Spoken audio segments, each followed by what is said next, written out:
Salamlar ve saygılar, hürmetli hamvətəndaşlar, dildaşlar, yoldaşlar, necəsiz?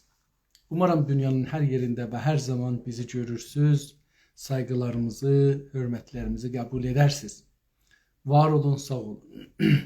Xahiş eləyəcəyəm ki, dostlarınızı da çağırasınız, beraber eləyə bilək ki, bir mili də olsa, bir mili o yüz eləyə bilsək çox faydalı olur. Mən belə düşünürəm ki, hər bir gün ki, burada danışırıq, mən dostlarla, parti mənsubları ilə söz aparıram, ciddi bunu deyirəm, mən etiraf edirəm. Mənim düşüncəm dəyişir. Yəni, mən bilmirəm, indi onların düşüncəsi dəyişir, baxışları dəyişir ya yox. Yəni, onu qəzavət eləyə bilmərəm. Mən ancaq özümü qəzavət eləyə bilərəm ki, mən düşüncəmin dəyişməyinə əminəm. Mən çoxlu müşküllər ki, çoxlu düşüncələr ki, bu günəcən görmürdüm, bu soruları soranda deyirdim və görürəm. Amma indi soruların ortasında soru çıxır. Cavabların içindən soru çıxır. Mən görürəm ki, bunu düşünməmişəm. Və cavablarda görürəm ki, fərqli düşünməklər də imkanı var, fərqli görməklər də imkanı var və bəlkə biri-birindən də üstündür. Ya üstünlüğü fark etmez. Belki bunu biraz bu partiden, biraz o partiden, biraz bu düşünürden, biraz o düşünürden alıp yığıp bir dana bir düşünce yaratmaq olar. Onun için bence bu düşünce meselesi çok önemlidir. Çok. Yani ben her gün ki bu programı aparırıq, daha çok önemli görürəm. Ben qonağımız təşvik gətiribdi, bu 3-cü dəfədir çağırırım. Umarım ki vaxt versin və icazə versin ki, gəlsin. Tamam, təşvik gətirdilər. Salam aleyküm, xoş gördük. Hoş gördük sizi. Teşekkürler. Sağ olun, təşəkkür edirəm, var olasınız. İcazə ilə mən bir mən məmulən deyirəm qıssa, amma qıssa olmur, uzun olur. Sorun değil. Siz buyurun. Ben vaktinde burada olum, kalanı önemli. Sağ olun, var olun. Təşəkkür edirəm. Əziz və hörmətli dostlar, salam aleyküm. Mən İnsaf Əli Hidayə, Düşüncə Bağının aparıcısıyam. Düşüncə Bağın bir müstəqil bir adamlıq, bir neçə nəfərlik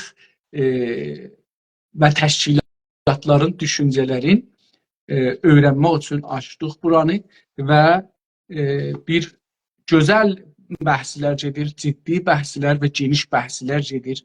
Mən umaram ki, bu bəhslərdən bizim milli hərəkət üçün bir neçə ideoloji ortaya çıxsın. Bunun üçün təşkilatları dəvət elədik. Güney Azərbaycan İstiqlal Partisindən Salih bəy İldırım cənabları 10-11 gün huzur tapdılar, müstəqim, qeyri-müstəqim və bunların bilirsiniz, biz nömrə veririk bir o siyasi davranmaqlarına, ədəbi dildən faydalanmaqlarına görə onun üstündə 10 dana milli ərdəmli, bir dəfədə ən ərdəmli unvanını qazanıblar. Güney Azərbaycan Demokrat Birliyi Təşkilatından heç kim gəlmədiyi üçün mənfi nömrə aldılar 66 gündə. Yunus bəy Şamili Azərbaycan Demokrat Partisindən 6 gün gəldi. Birində ən ərdəmli, qalanlarında ən üstün unvanı, yəni milli ərdəmlini aldı. Salih bəy Kamrani Azərbaycan Mərkəz Partisindən 5 gün gəldi. Hər 5-ində də milli ərdəm aldı. Eyni halda ki, bu proqramı, yəni bu Düşüncə Bağın televizyondan axşam gecə saat 12-də və səhər saat 8-də Təbriz vaxtı ilə televizyondan, Az News'dan yayırlar. Sağ olsunlar, var olsunlar. Eldar bəy Qaradağlı cənabları Güney Azərbaycan Milli Qurtuluş Partisi tərəfindən hər 6 günün 6-sında gəldi və hər 6-sında da milli ərdəmli unvanını qazandı. Məcid bəy Cavadi Azərbaycan Milli Direniş Təşkilatı tərəfindən gələcəkdilər, amma bəzi dəlillərdən dolayı və mənim qüsurumdan görə biraz gəlmədilər. Çünki öncədən xəbər vermişdilər, mənfi nömrə almadılar. Güney Azərbaycan Liberal Demokrat Partiyasından Haşim bəy Bilgini dəvət elədik. 2 gün biraz aşağı, biraz yox, çəkiş-bəkişli, biraz da az hörmətli olsa bəhslər getdi. Sonra hörmətlər aradan gördük ki, gedir, bəhsləri çəkdik, bağladıq və beləsi qaldı. Bizim əsli hədəfimiz, amacımız hörməti, sayğını saxlamaqdır. və bu çox önəmlidir. Mənim özüm üçün hətta bu çox önəmlidir. Və növbəti qonağımız Sadıq bəy İsabəyli cənablarıdırlar. Güney Azərbaycan Milli Azadlıq Cəbhəsinin qurucu üzvlərindən və habelə idarə heyətindən. Düz deyirəm bu günləri? Bəli, Tamam.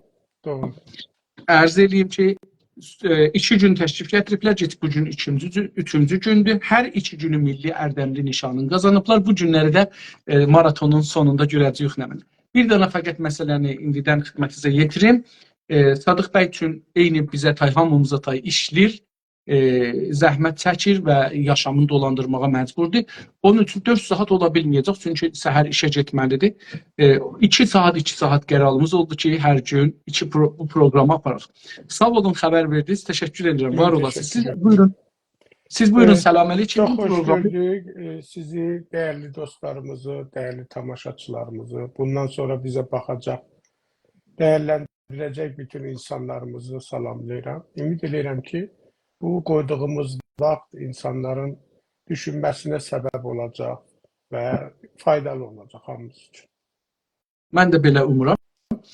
Dostlar, bunu da əlavə edim ki, bizim bu proqramı edit eləyən dostumuz Güney Azərbaycan Səsi kanalı var YouTube-da. Lütfən gedin, təşviq eləyin və subscribe eləyin. Beləliklə o kanalda güclənsin. Bizim güclənməyimizə səbəb olur.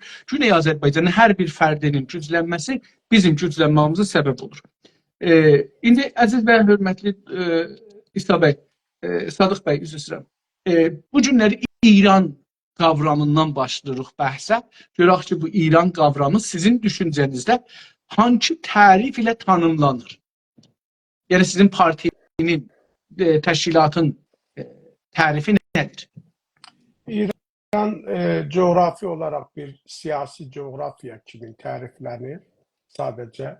Bir vətən anlayışı kimi təriflənmir. Bir gerçək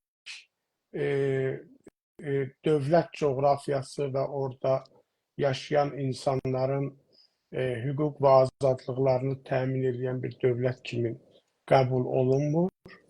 Və eyni halda da İran adlanan ölkədə bugün yerləşən Azərbaycan var, Güney Azərbaycan və biz onun da o rejimin işğalında olduğunu düşünürük və o işğaldan qurtarmaq üçün milli azadlıq mübarizəsi aparırıq. Çox sağ olun.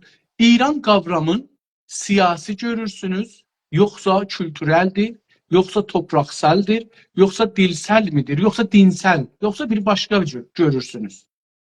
Qeyd etdiyim kimi siyasi bir coğrafiya kimi və heç bir o dinsəl, dil, kültür dəyərlərinə, tarixi dəyərlərə əsaslanan və təbii sürəc içində formalaşan bir dövlət yapılanması İran adıyla deyil və hər şey demək olar ki, qondarmadır. Hər şey saxtadır. Təbii kəlməsini işlətdik. Bu sözdən muradınız nədir? Yəni təbii... Təbii, məsələn, deyək ki, bir ölkə var, bir coğrafiya var. Bunun normal və təbii sürəcdə bir ad qazanıb. Məsələn, Azərbaycan kimi. Bir adı var. Və o sürəcin içində orada o toplum, o hər halda insanlar artıq onu qəbullanıblar və onu özlərinə vətən kimi qəbul edir. Amma siz baxın, görün, İran adlanan ölkəni nə qədər vətən kimi hiss eləmək olar gerçəkdən düşünsən. Bilsən ki, söhbət nədən gedir.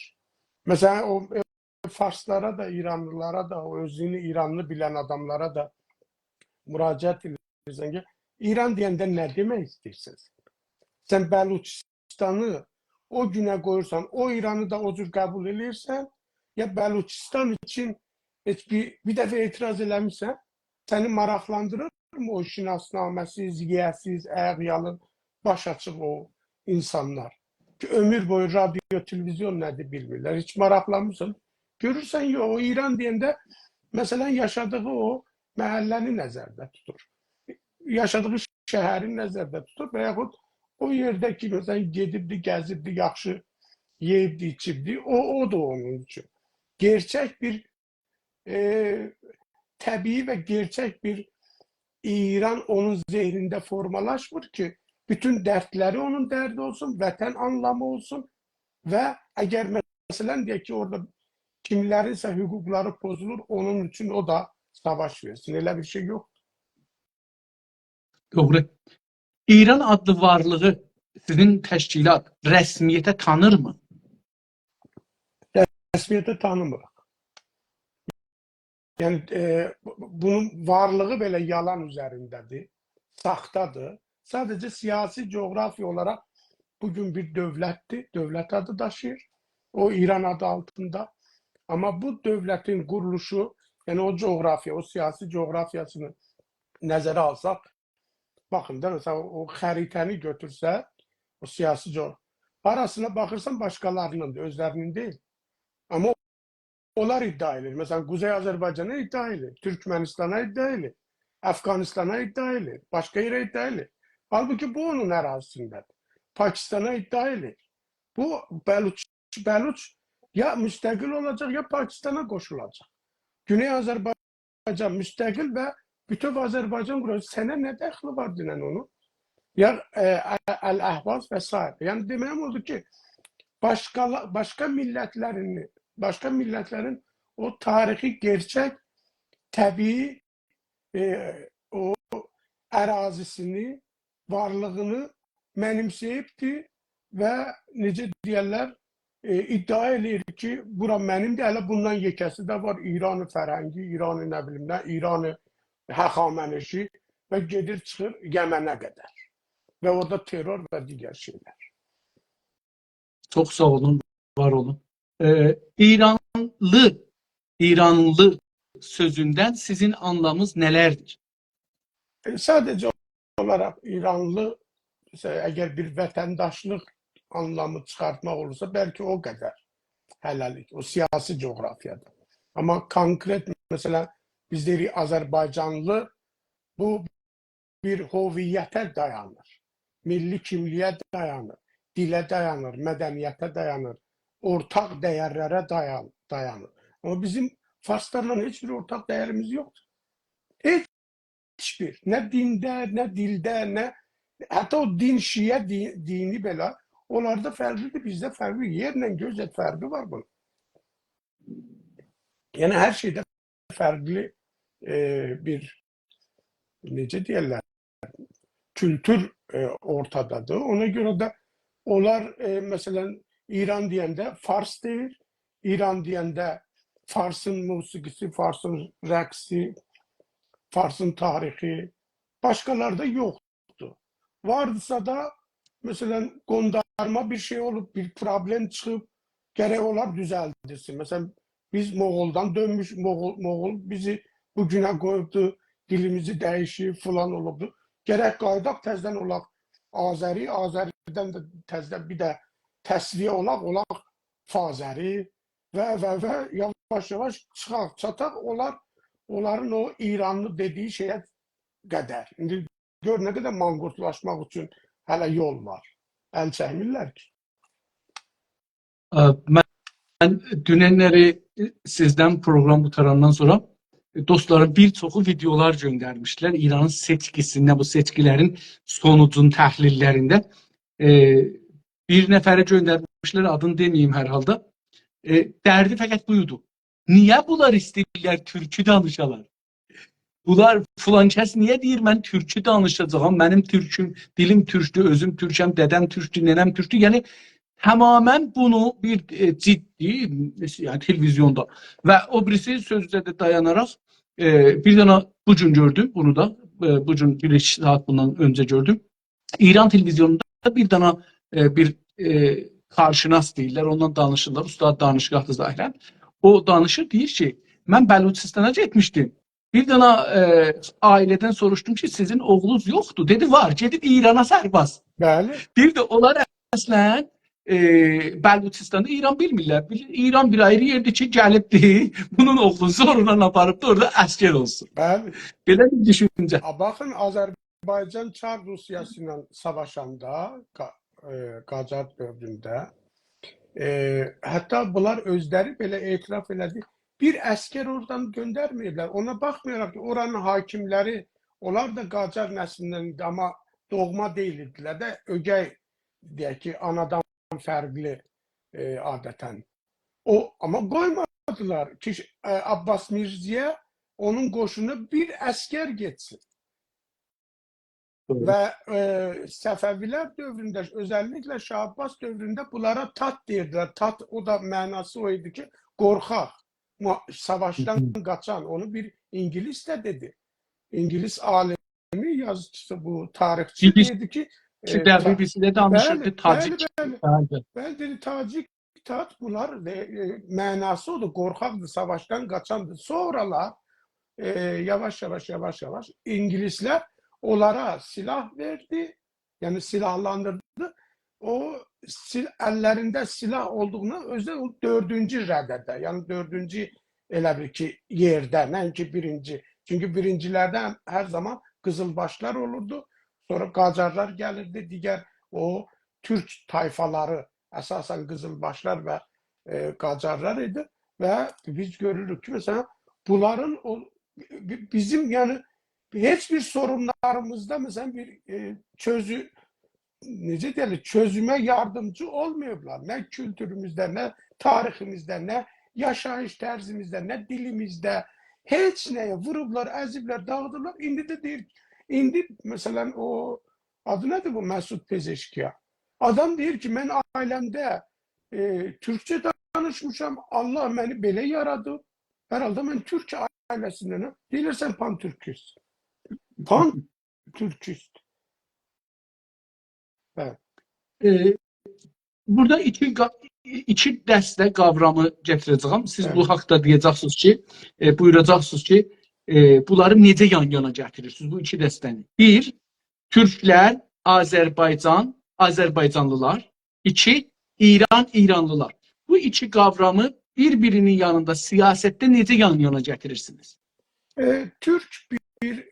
Türk kimliyi hər halda bir Türk ailəsinə mənsub, o Türkü təmsil eləyən bir sıra kültür, mədəniyyət və dil, bir çox o qavramlar ki, bir dili və yaxud bir milli kimliyi ortaya qoyur, o əsasda formalaşan türklükdür. Deyək ki, biz deyirik Oğuz türkləri və Oğuz türkün neçə şaxası olur, ora gedir, bura gedir, cürbəcür yəni o şeylərlə və Azərbaycan dediyimiz ya Azərbaycanlı dediyimiz o daha çox o kültürü, yəni Türk kimliyi ilə kültürü o torpaqda, o coğrafiyada formalaşdıran bir toplumdan danışırıq ki, biz Azərbaycanlı deyəndə əsasən həm də o Türk kültürünün varlığı olan, orada bəslənən, o coğrafiyada formalaşan, yenilənən, yeni mədəniyyətlər formalaşdıran bir olaydan danışırıq. Ona görə də Azərbaycan deyəndə bir coğrafi sərhəd olaraq, siyasi sərhəd olaraq və Azərbaycanlı Türk deyəndə eyni təxmini qavrama gəlir. Yəni, bu coğrafiyada formalaşan bu kimlik, Türk kimliyi. Doğru. Amma İranlı deyəndə bu dəqiqə məsələn İranlı deyirsən İran, İranlı, baxın, heç bir məna vermir.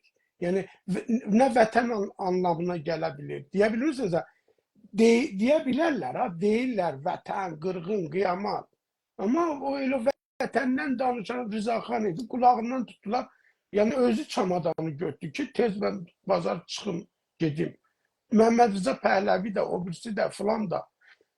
Yəni, onların o təbliğ elədiyi İranın içində nə qədər digər kültürlərin yeri var, nə qədər o əsasda o İranlılıq formalaşıb, nə qədər onun içində o kültürlər həm də mənimsənilib və qorunub, dəyərləndirilib, ucaldılıb.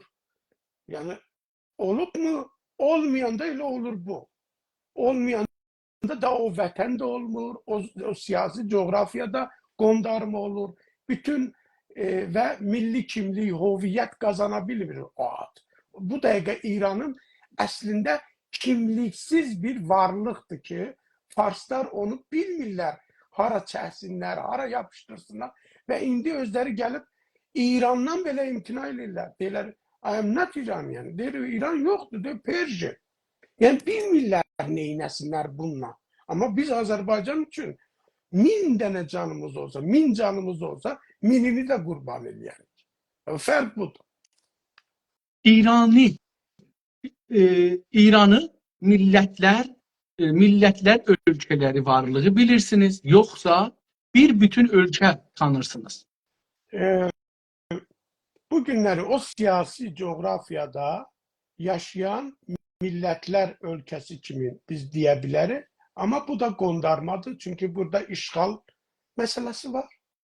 Burada təcavüz var. Burada kültürləri məhv eləmək var. Burada soyqırım var. Və bir çox şeylər. Burada misal üçün, məsələn deyək ki, Bəluçlara qarşı götürüb bir qondarma tayfalar yaradıblar zamanında ki, onlara qarşı olsun. Ərəblərə qarşı başqa tayfaları aparıb, onların içində yerləşdiriblər ki, qarışdırsınlar. Bizə qarşı onu eləyiblər. Yəni çalışıblar o belə deyil, təbii, o demografik, o tərkibi cəmiyyəti, o normal təbii formasından hər şeyi darmadağın eləsinlər və təbii ki, belə olan halda necə deyiləm, qondarma bir şeydir. Yəni ondan artıq demək olmur. Çox sağ olun. Sizin təşkilat İran adlı varlığın gələcəyi necə görməkdər? Gələcəyi, yəni bu dəqiqə, bu siyasi coğrafiya dediyimiz İran adlanan ölkədə mütləq o milli azadlıq hərəkatlarının güclənməsi və aparılması nəticəsində o millətlər öz müqəddəratını təyin edəcəklər və bu farsçılıq əgər ona dirənirsə, hesab edirəm ki, o dirənişin müqabilində onlar öz içlərindən çökəcəklər. Mənim təxminim budur. Və bu prosesə, ümumiyyətlə siyasi, ictimai proseslərinə də baxanda bir çöküşdədirlər. Yəni gerçəkdən bu vardı. Sadəcə görünmür, deyir, diktatorlar son 15 dəqiqəyə qədər deyirlər hər şey yaxşı. Yəni o nəfəsi kəsilənə qədər deyir hər şey yaxşı. Amma biz onun şahidiyik, siz görürsünüz, hətta özlərini İrançı bilən qüvvələr arasında çəkişmənin boyutu, dərinliyi, düşmənçiliyi görürsünüz. Yəni məsələn, Pəhləviçilərlə bu Xameneçilər, bu şeylər, yəni görürsünüz, bir-birinin ətin yeyərlər bu dəqiqə. Və bu bütün sahələrdədir. O rejimin öz içində də var, digər məsələ. Yəni deməyim odur ki, sözsüz ki, oradakı millətlər öz milli azadlıqlarını və öz müqəddəratını təyin eləyəcəklər və hesab edirəm ki, bu İran adlanan ölkənin o hak etdiyi deyək ki, şərait yaranacaq. O zaman da farslar özləri üçün də nə eləyərlər, o da onlara qalıbdır. Sizin təşkilat İrana adlanan siyasi varlıqda federalizmə necə yanaşır? Deyək ki, əgər federalizm dəsturi deyilsə, yuxarıdan aşağı bir şey deyilsə, mən belə deyirəm, federal yəni bu. Məsələn, biri deyil, iqtisadi federal, biri deyil, coğrafi federal, biri deyir elə bu vəziyyətdə ki vardı, o cür məsələn, hələ o da nə vaxt ola, yəni onu hələ demirik, məsələn, 5000 ildən sonra olacaq, 500.000 ildən sonra olacaq, o da ayrı şeydir. Çünki onun yanı sıra ayrı hoqqabazlıqlar da eləyirlər. Məsələn, asimilasyon siyasəti və digər o planları ki var da, məsələn, cəmiyyətin tərkibini dəyişdirmək, mühacirətlər, işsizlik, yoxsulluq ki, onu tabiçiliyi artsınlar, nökərçiliyi və s. artsınlar. Onlar da öz yerində. Ona görə də hesab edirəm ki, əgər orada yaşayan millətlər bütünlükdə belə bir qərarı hamı dəstəkləyə bilərsə ki, məsələn deyək bir referendum var, hamı da o qərara gəlir ki, biz ortaqlaşıb bu siyasi coğrafiyada məsələn bir federal qura bilərik. O məsələ hər halda bir variant kimi baxıla bilər. Amma bu gedişlə, çünki işğal faktoru var deyə və digər məsələlər var deyə mən hesab edirəm ki, İran adlanan ölkədə federal bir sistemin qurulması məsələsi çox çətindir. Özəlliklə millətlərin istəyi əsasında bir federal. Onlar məsələn heç onu qəbul eləmir məsələn. Millət heç kimi qəbul eləmir, özündən başqa. Bu bəhs sizin təşkilatda heç bəhsə qoyulurmu? Yəni bəhs olubdur ki, bu mövzuda rəsmi düşüncəsi var mı təşkilatın? Rəsmi düşüncə biz müxtəlif bəyanatlarımızda, fikirlərimizdə Azərbaycanda, Güney Azərbaycanda milli dövlətçiliyin qurulması ilə bağlı hər zaman istiqlalın əldə olunması ilə bağlı hər zaman fikirlərimizi ifadə edirik və təbii ki, eyni halda hər millətin o milli iradəsinə dayanaraq, yəni o millət hər halda o iradəni qoymalıdır və tələbi başqa cür ola bilər. Amma ona, bütün olaraq bir hüquqi, siyasi, beynəlxalq təzminlə zəmin yaradılmalıdır ki, o millət gerçəkdən özünü ifadə eləyə bilsin. Yoxsa indi o seçki adlanan oyunda görürsünüz bir dənə yalançı bir bəlgə düzəldiblər. Hələ elə də qatlayıb onu atırlar ki, yəni bu ümumiyyətlə seçki kurallarını ayaq altına alır. Yəni məsələn bu Avropa ölkələrdə gedirsən seçki o bəlgəni verirlər, orada ancaq nömrə yaza bilirsən. Sonra onu bir paketə qoyursan, paketi bağlayırsan, gətirirsən, o paket möhürlənir. Sonra o paketi atırsan, o qutunun ağzı açılır, atırsan, sonra bağlayırlar. Və prosedurlar var. Oradan qıraqdan baxanları var, kamerası var, o var, bu var. Yəni bir sistemli bilirsən ki, bunlar bir dənə kağız verirlər, sonra görürsən o qədim olurdu, indi bilmirəm vardı ya, o çeki banki olurdu. Onun kimi elə məsələn bir dəstə çek kimi verirlər birinə, götürür, yaz, 20%-dan çıxardır 40%-a. Yəni öz aramızda da bir sıra məsələlər. Yəni deməyim odur ki, belə bir şəraitdə çətindir biraz onlarla. Buyurun. Tamam. Sizin təşkilat bugünkü İran adlanan yerlərdə bir konfederalizm qurulmasına necə yanaşır? Yəni yenə deyirəm, o da bir variant ola bilər. Biz nə demək istəyirəm bunlardan? Onu deyirəm ki, yəni biz siyasi olaraq heç bir variantı, heç bir şəraiti görməzdən gəlməməlidir. Yəni şəraitlər, o vəziyyətlər elə şey dayata bilər ki insana, ya bir millətə, bir dövlətə və yaxud bir milli azadlıq hərəkatının o hərəkətin özünə. Ona görə də bütün variantlarda açıq olmalıyıq. Amma bizim bir sıra o usullarımız var. Yəni bir çox məsələlərimiz var, gərək onlar hər bir şəraitdə onun həllini də düşünək.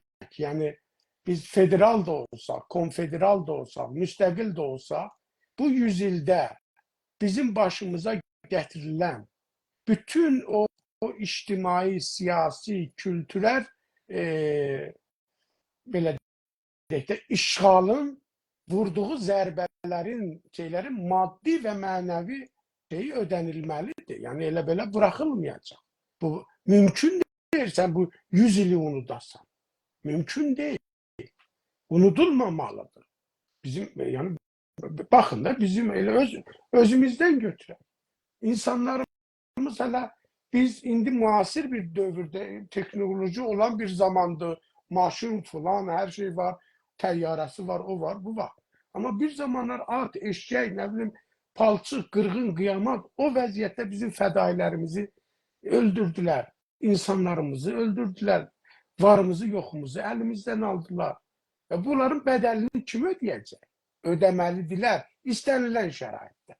Yəni o vəziyyətin nə olduğu öz yerində, variantlar öz yerində, amma istənilən vəziyyətdə o farslıq əsasında qurulacaq nə varsa, o bütün elədiklərini digərlərinin də bədəlini ödəmək zorundadır.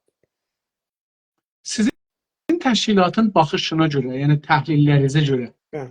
dünya gücləri və qonşu ölkələr, bugünkü İranın qonşu ölkələri, İran adlanan yerdə türklərin istiqlal almasına necə baxırlar, yəni necə yanaşırlar?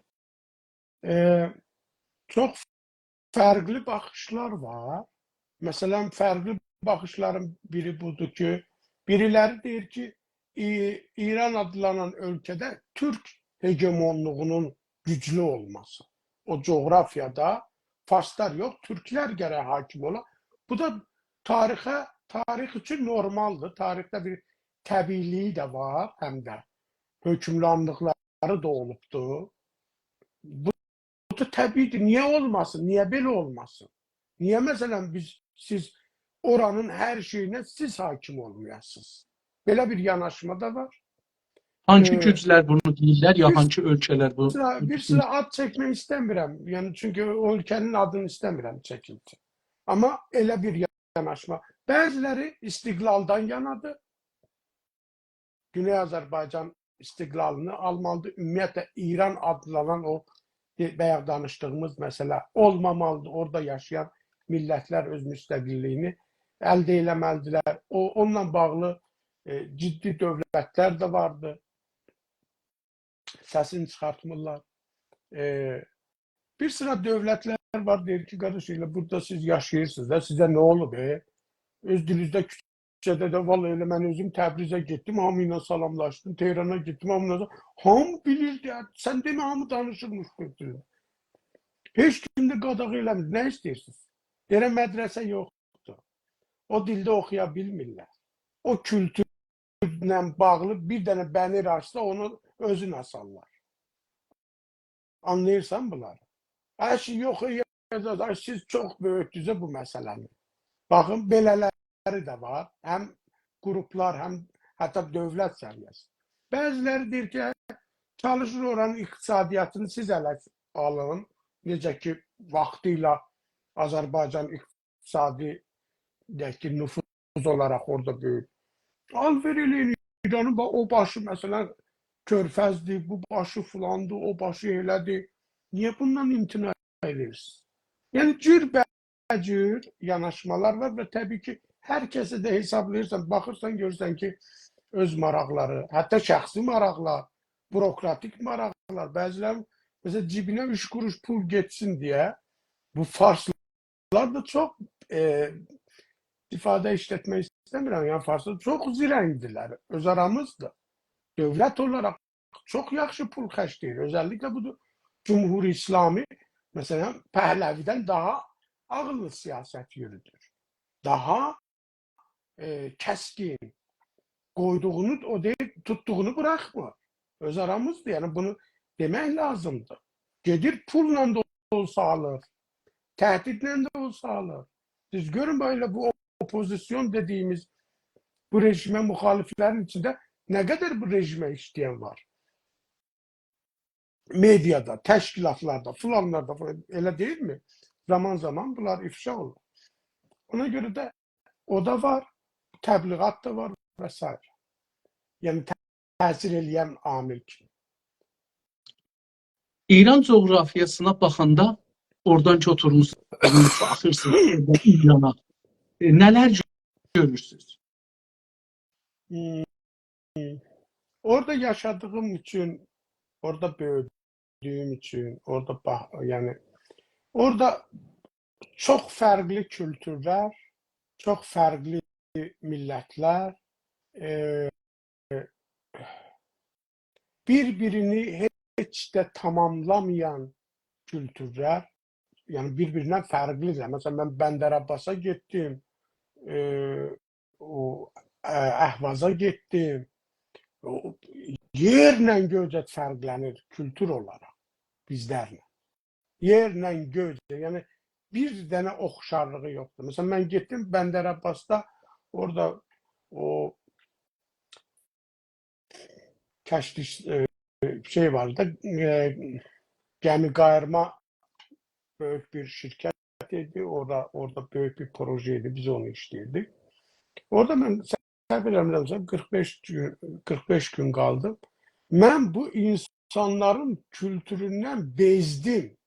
Yəni dedim, akşi bunlar niyə belə bir toplumdular? Yəni yalanı qorğa kimi çıxdırırlar. Yəni, elə yalan danışırlar ki adama. Deyirsən məsələn mənim üçün yəni ən belə təhlükəli bir şey gəlir. Ya bu qədər mi insanlar taksiyə minirsən adam yalan deyir. Birindən saat soruşursan yalan deyir. Deyirsən mən burada məsələn buradan minib falan yerə getmək istəyirəm. Sənə tərs bir adres verir və s. Və o necə deyirlər baxanda görürsən fərqli kültür. Ben yəni pisləmək anlamında demirəm amma deməyim odur ki kültürlər fərqli, dillər fərqli, həyata baxış fərqli, yeməklər fərqli və bu fərqliliklə heç ortaqlığı da yoxdur. Belə bir şey var və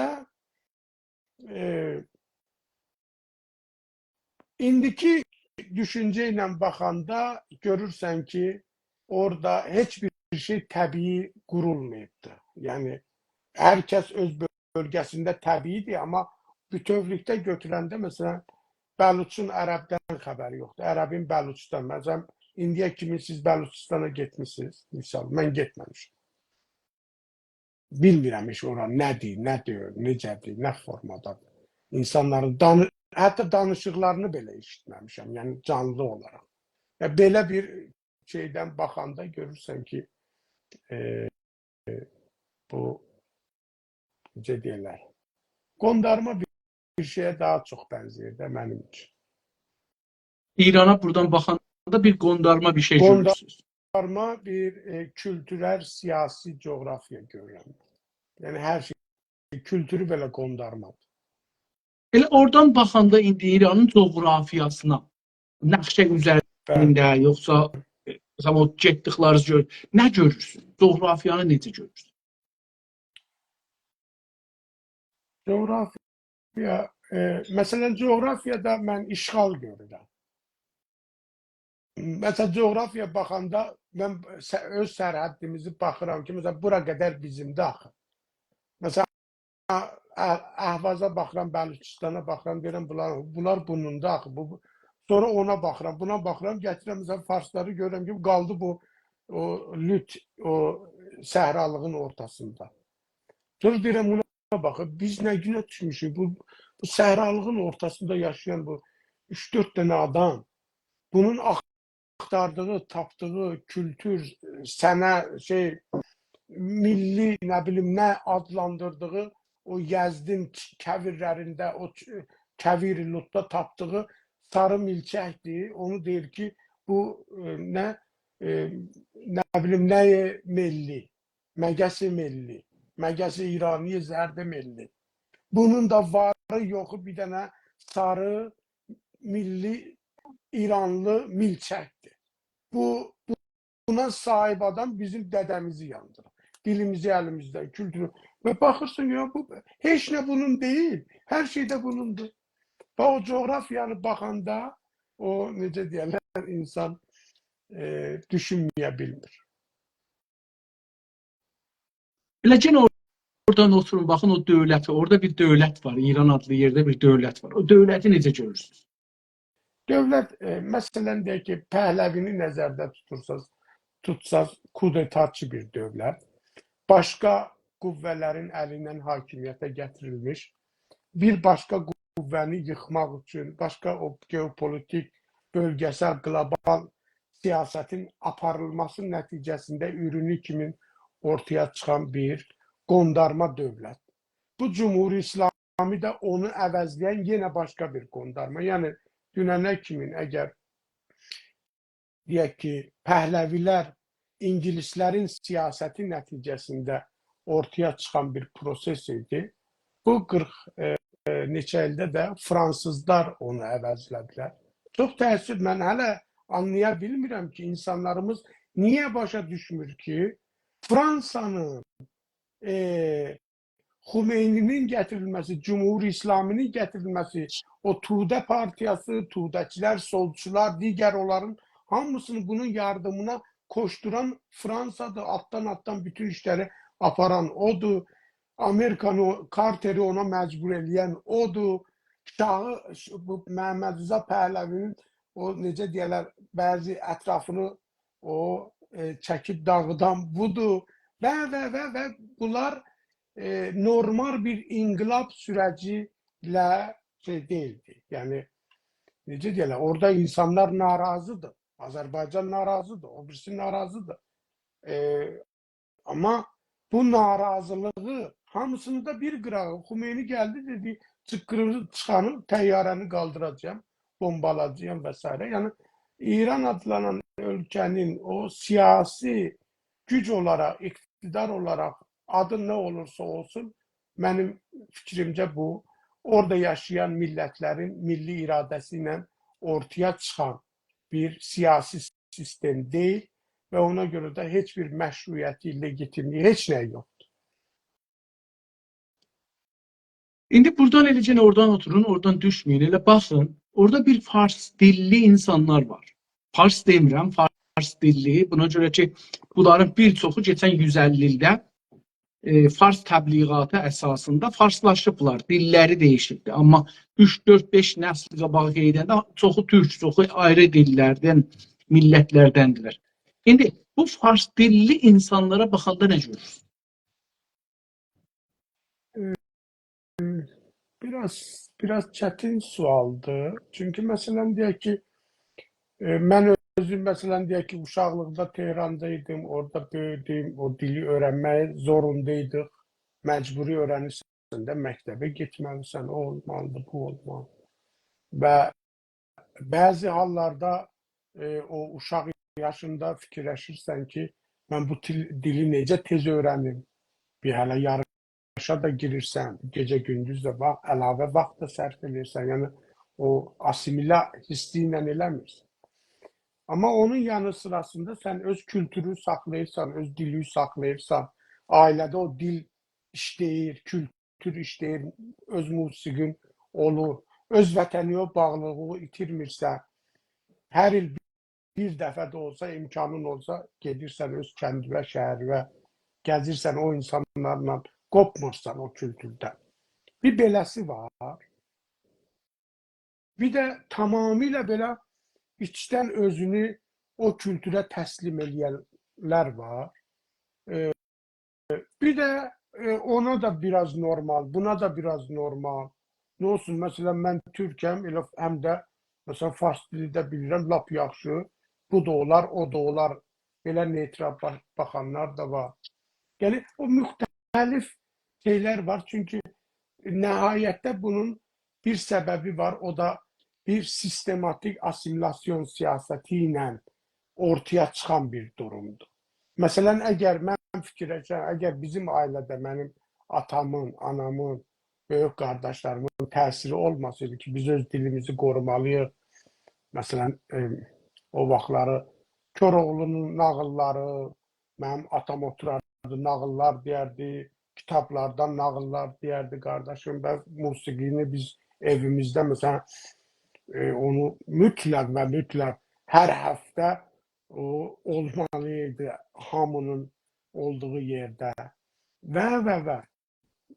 İndi məsələn baxıram ki, siz görürsünüz, ona bir yeni dönüş var. Öz milli o kültürünə, dilinə dönüş var. Məsələn, indi Tehranda 3-cü, 4-cü nəsil yenidən mən türkəm anlayışı ilə öz dilini öyrənməyə başlayıbdır, öz kültürünü, öz mədəniyyətini. Yəni, çox belə, o deyir, qəribə, ya qəribə deməyim də, belə müxtəlif bir vəziyyəti biz görürük. Ona görə də fars dilli deyəndə onu hamısını eyni rəng kimi görə bilmirəm doğrusu. Farsların özlərini neçə yerə bölürsünüz? Yəni İndi Farsları belə deyək də, Farsları yəni kültür olaraq, millət olaraq deyək, dil olaraq, hərəsi ayrı-ayrılıqda məsələn yaşayırlar özləri üçün. Bəzi hallarda onlarda da böyük fərqliliklər var. Məsələn, o ləhcələrində fərqliliklər o qədər böyükdür ki, məsələn, Kirmana gedirsən, o Kirmanını Yazlı ömründə başa düşə bilmir. Yəni, olduqca bir-birindən fərqlidirlər. Yəni, onlarda da çox ciddi fərqliliklər var, amma bütövlükdə onlar əgər özlərini Fars kimi görürlər və yaxud o şəkildə dəyərləndirirlər, onlar da eyni rəngdə deyil. Yəni, deməyim odur ki, fərqli kültürləri mənimsəmir, hətta dilləri bəzi hallarda fərqli ola biləcək qədər özünə məxsus dil. Məsələn, Simnanlıların dili tamamilə fərqlidir. Amma onlar özlərini həm də Fars bilirlər. Yəni, deməyim bir də bu tərəfi var. Ona görə də onları da eyni rəngdə görmürəm. İndi mən burada bu seçkilər dünən İsracın cəlib bir düşüncələr ortaya gətirir. Bunu göstərirəm, məsələn, baxın, bu İranın əksidir. Qırmızı və farslar və yaşlıya bənzəyən o şey. Bu da aşağıda hər ustanın nə qədər kimə rəy veribdi, səs veribdi, nə qədər səs verib, nə qədər səs verməyibdi. Odur. Cəlibdir. Bunlar sizə nə deyir? Yəni, məsələn, baxanda bu nəqşiyə ki, qırmızı ilə şeydir təqribən, lacəvərd, abiyə mail. O, sizə nə deyir bu nəqşə? Hələ burada, məsələn, baxın, o seçki oyunu seçki kimin deyir də, yəni demokratik, sadəcə bir nümayişdir, bir göstəridir. Bir çox məsələləri, reallıqları əks etdirmir, siyasi vaqiyyətləri, həqiqətləri əks etdirmir. Məsələn, hər bir millətin orada nümayəndəsi yoxdur. Deyək ki, Bəluçlar ümumiyyətlə o prosesə qatıla bilməzlər, sünni məzhəb olduğuna görə və s.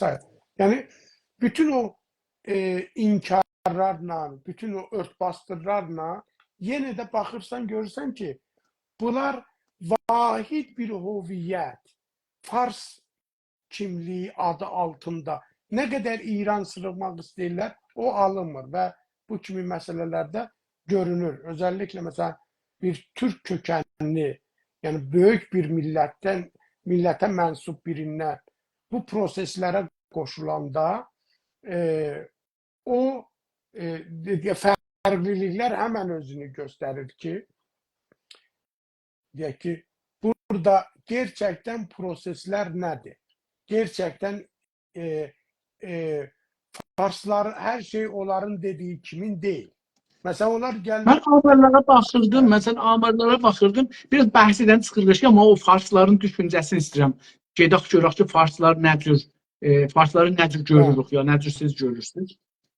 Məsələn, baxıram, görürəm ki, hər yerdəki Farslar çoxluqdadılar, orada Cəliliyə səs veriblər, ya Qalibafa. Hər yerdəki Fars yoxdur, orada Pezeşkiyan yuxarıda. Bəli. Yəni, bu bir şey göstərir. Eyni halda Farslar, məsələn, içində çox siyasi düşüncə qruplar var. Yəni, məsələn, mən istəmirəm sizə düşüncələrimi axtaram ki, nələr var, nələr yoxdur. Amma, məsələn, Farslara baxanda da bir şeylər görür. Yəni, siyasi olaraq, ekonomi olaraq, düşüncə olaraq, dinsel olaraq bunları adam görə bilir, onlarda fərqlilikləri görmək olur. Bunları istərdim ki, işarə edəsiniz. Siz, məsələn, indi çox təvəccühüz bura getdi ki, Tehrana köçənlər, ya Fars məntəqələrinə köçənlər, ərəbdir köçüb, məcbur qalıb, Kürdlü köçübdür, Türkçü köçübdür, Türkçəmən köçübdür, Bəluç köçübdür. Bunlar dedik, 5 nəslidə bir çoxu farslaşıbdır. Bir çoxu da farslaşmaq üzrədir. Bir çoxu da müqavimət eləsə də, necə indi gəlmişik, cənabız mən gəlmişik Avropaya, Amerikaya, Kanadaya, amma Biz burada müqavimət edirik birinci nəsl. Dili yaxşı öyrəşmirik falan, amma ikinci nəsl mədrəsəyə gedir. Üçüncü nəsl, onların nəsli əşən yadından çıxacaq şey. O, bizim dedəmiz, bir böyük dedəmiz var idi. O, məsələn, vətənlər bir ayrı yer idi. Oradan gəlmişlər, burada əziyyət çəkirdilər. Belə bir şey olmayacaq. Beyni yolub gediləcək. Başdan divə ayrı bir millətdən olacaqlar. Onların Şimdi bir yolunda dönüş de savaş. vardı yani o gerçeği de biraz ben onu da demek istedim. Yani bir dönüş de vardı. Ama o bayaq dediğiniz eğer Fars sadece bir toplum olarak baxırıq, toplum kimi değerlen, onun eğer siyasi, ekonomi, diğer meselelerini değerlendirsek tabii ki söhbətimiz çok uzun çəkir diye ben o şeylerine getmirəm. Ama Tamam. bu dəqiqə yani Fars şəhərlərinə baxanda gedin İsfahanla Təbrizi müqayisə edin. İsfahan düzəldilib nə vaxtdır? İsfahanı Şah Abbas düzəldi. Şah Abbasın əməyi nəticəsində İsfahan olubdur. Şah Abbas ora küllü miqdarda sərmayə gətizdiribdir. Xaricdən müxtəlif o imkanlı adamları deyib, gəlin bura sərmayə qoyun, saraylar tikin, kərvansaraylar tikin, körpülər çəkin, su boruları, nə bilim, cürbəcür orada hətta məhəllələr, məsələn, məhəllə adlarını da deyir, məsələn, İslamda Təbrizlilər məhəlləsi var, o vaxt var idi. Təbrizdən gedənlər o məhəlləni düzəltməni bilmirəm indi. O adla vardı, yoxdur, başına nə oyun gətiriblər. Məsələn, amma onu məsələn ermənilər saxlaya bilir o adı. Məsələn, bu Hindistandan gələn bəzi o tatlar, bu farslar falanlar orada o bəzi məhəllələr vardı. Özü onları şəhərə buraxmırdılar. Yəni şəhər olan yerləri biraz uzaqda ki, bunlar kəsif adamlardılar. Yəni ümumiyyətlə belə o vaxtın hələ kültürünə uymurdular onlar. Yəni deməyim odur ki, amma Təbrizə baxın, Təbriz 5000 illik bir şəhər mədəniyyəti olan, mədəniyyətlərə mədəniyyət qatar. Təbriz belə Təbriz, amma gedin indi baxın.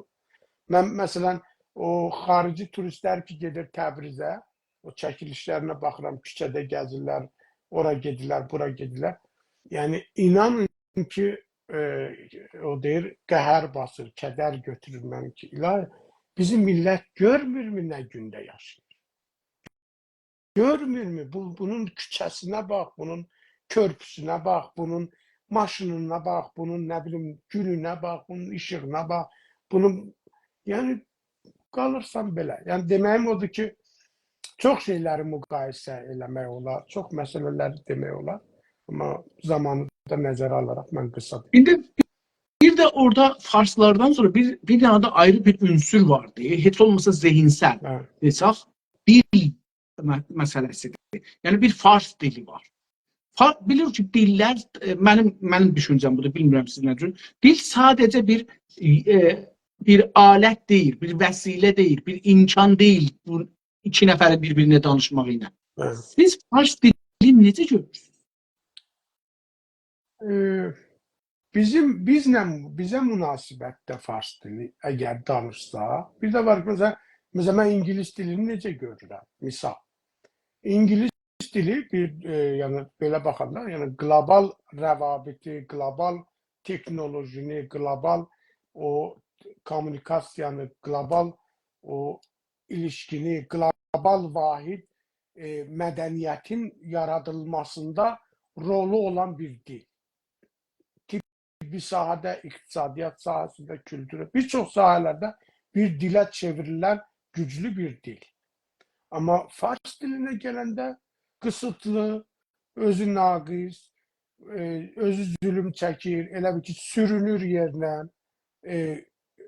heç bir inkişafı özü ilə sonuna qədər aparacaq kapasitəsi olmayan, o yazdığı əlifba belə, o əlifba ilə o özünü belə ifadə edə bilməyən və eyni halda da başqalarına özünü başqalarına üstün görən, öz dilini başqalarına sırmağa, onu milliləşdirməyə cəhd eləyən, işğalçılığı onunla həyata keçirən və yəni bu dilin o hoviyyətsiz bir dil başqalarının hoviyyətinə düşmənçilik edən bir vəziyyətə gəlibdir. Çox təəssüf ki, bu belədir. Uzaqbaşı o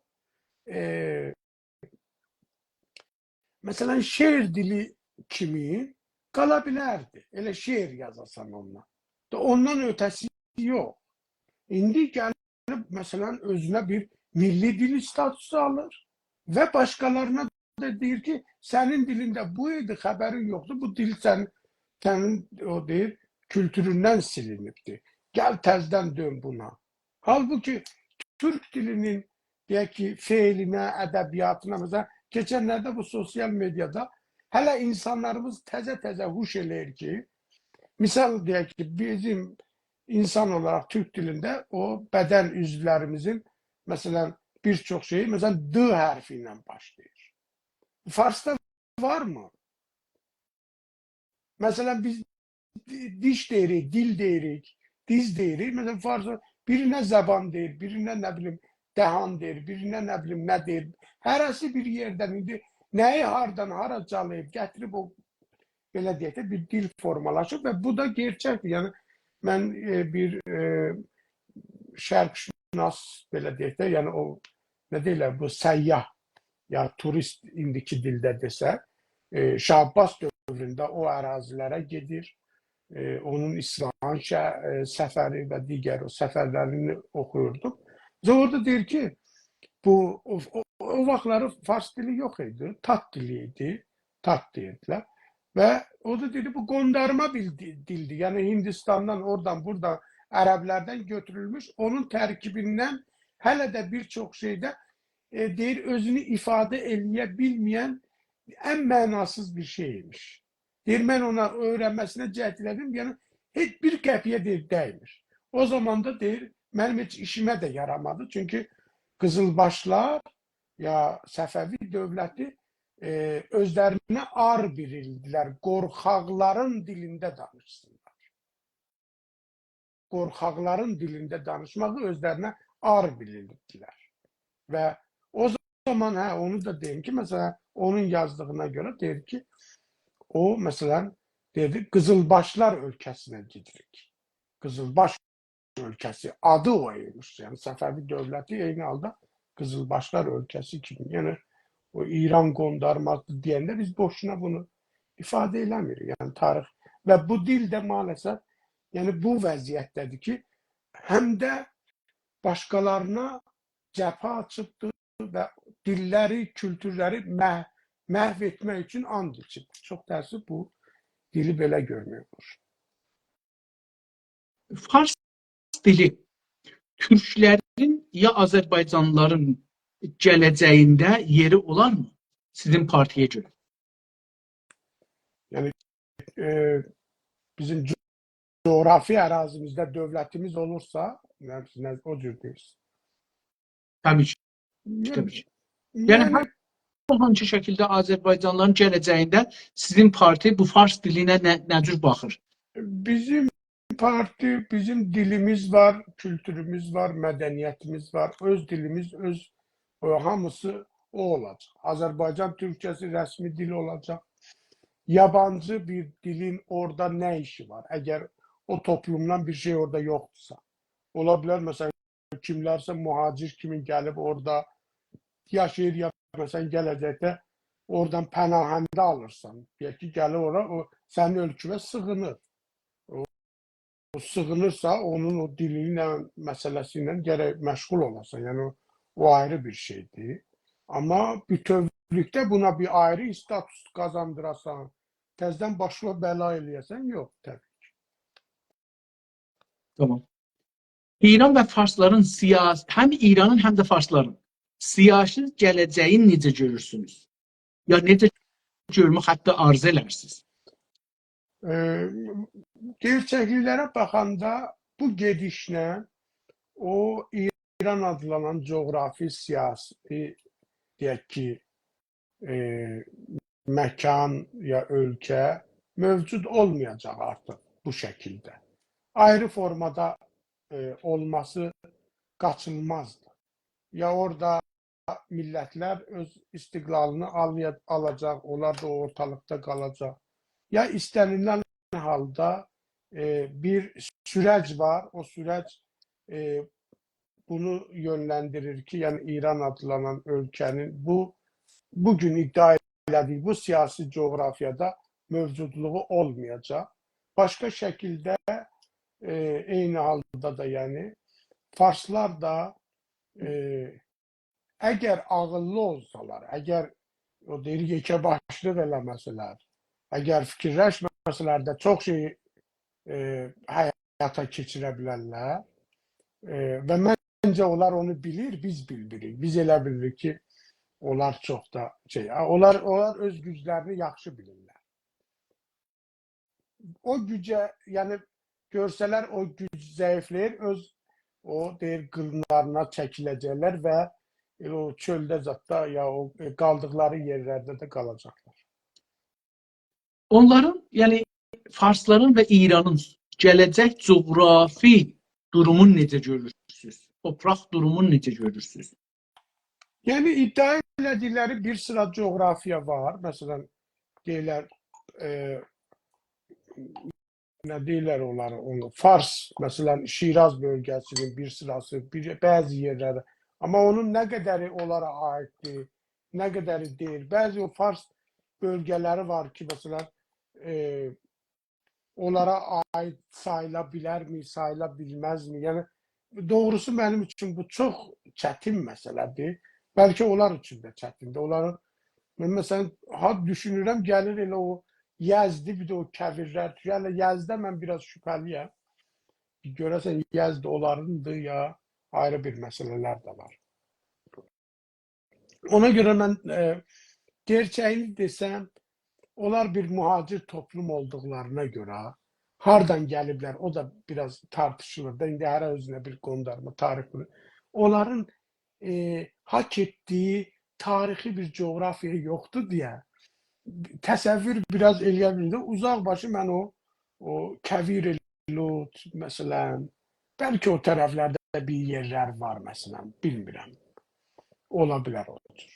Yəni, biraz qeyri-vaqi görünə bilər, amma hər halda qeyri-vaqi nə mənada, yəni biraz gerçək dışı bir yanaşma kimi ola bilər, amma həqiqəti də biraz da buna bənzəyir, yəni. İran Farsların ekonomisel gələyini necə görürsünüz? Necə Farsda pişbini edirsiniz? Öngörürsünüz? Gələcək. O durum dəyişsə, onların hər şeyi çökəcək.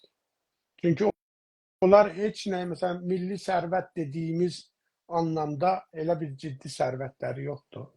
Qurduqları sənayilər başqalarının xam malının hesabına qurulmuş sənayelərdir. O xam mal yoxdursa, o sənaye də yoxdur. O su yoxdursa, o sənaye də yoxdur. O əkinsə, məsələn, indi İsfahanda buğda deyirəm, düyü əkirlər. Kimin su ilə əkir onu? Ərəbin.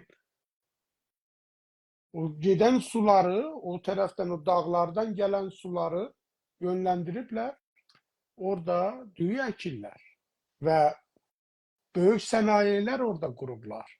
Və bu sənayelerin o məsrəfi, xam malı bizlərdən gedir. Təsəvvür edirəm, bunların hamısı kəsiləndə o nə duruma düşəcək? Təzdən qaydacaqlar o Hacı Firuz vəziyyətinə, əllərini alıb, qabal onun qapısında sülənib 2-3 kuruş qazanmaq üçün çalışmalıdırlar. Və o olmasın deyə bu qədər bizə bədəl ödətdirirlər. Yəni, onlar ona görə deyirəm, yaxşı bilirlər. Nə qədər yəni onların o təsəvvür elədikləri özləri üçün siyasi coğrafiyada imkanlar var. Hətta coğrafiyanın özü, lap elə imkanları olsa, məsələn, o tərəf Bəluçistandır, bu tərəf Ərəbistandır, bu tərəf Türkmenistandır, bu tərəf Azərbaycandır. Yəni, onun çıxış yolları bizik, bizim ölkələrdir. Güney Azərbaycandır. Körfəzə çıxışı Əhvazdır. Bəluçistanın, o deyir, Bəluçistan tərəfdən o tərəfə Hindistana çıxışı, digər yerlərə çıxışı Bəluçlardandır.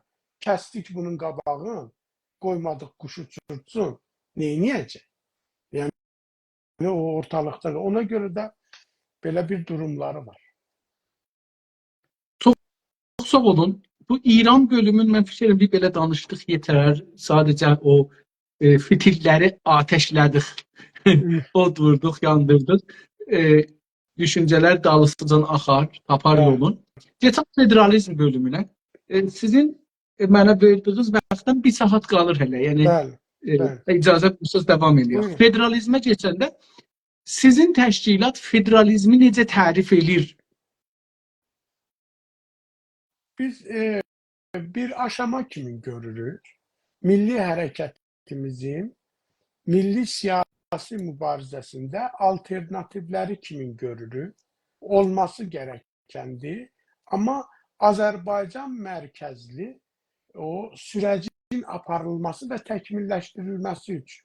Və həm də buna görə ki, başqaları bu kartı bizim əleyhimizə ayrı formada istifadə eləyə bilməz.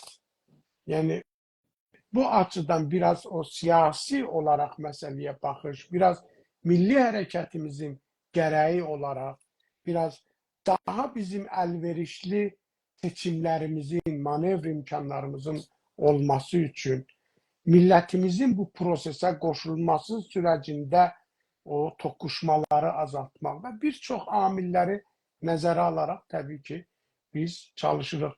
Çalışırıq deyəndə, yəni buna belə bir baxış da ortaya qoymuşuq, amma Azərbaycan mərkəzli, Azərbaycanın mənafeləri doğrultusunda, Azərbaycanın gələcəyi doğrultusunda, yəni bizə bir qondarma federal adı altında bir usul idarəni sırmaq, təzədən o deyir, həmən aş, həmən kasa olmasını təbii ki, qəbul edilməz sayılır. İranda federalizm əslən ola bilərmi? Ola bilər, yəni o baxır o insanların, o toplumların, o siyasi düşünən insanların beyni nə qədər buna hazırdır, nə qədər dəyişim istəyirlər. Məsələn, yadınızdadır, Məhəmməd Xatəmi deyirdi ki, biz deyir, bilirik ki, federal sistem olmadan bu ölkə heç bir yerə gedib çıxa bilməz. Amma bizim anayasada bu məsələ üçün heç bir şərait yoxdur. O dəyişdirilməlidir. Onların özlərinin planları var. Sipahi pastaranın araşdırma mərkəzlərinin 6 bölgədən ibarət, 6 bölgə, 6 belə deyək, siyasi coğrafi 6 ölkə desə, Farslar da daxil ibarət o coğrafi xəritələri var. Onu həm federal, həm də istiqlal formatında nəzərdə tutublar ki, əgər İran adlanan ölkə parçalansa, bunlar hansı variantları önə çəkə bilərlər? O proses üçün yadınızda olsa Möhsen Rizai iqtisadi federal məsələsini ortaya qoydu. O proses üçün coğrafi federal üzərində bəzi şeylər getdi ki, ostanları götürək, bir neçə ostanları birləşdirək, ostan adı ilə eləyək, federal yox. Məsələn, deyək ki, 30 ostanı eləyək 10 ostan təzdə. Böyüdək 10 ostanı. O əslində onların o federal planında necə eləyə bilər, bu işləyərmi, onu məşq eləməkdir. Amma ona da gedə bilmirlər.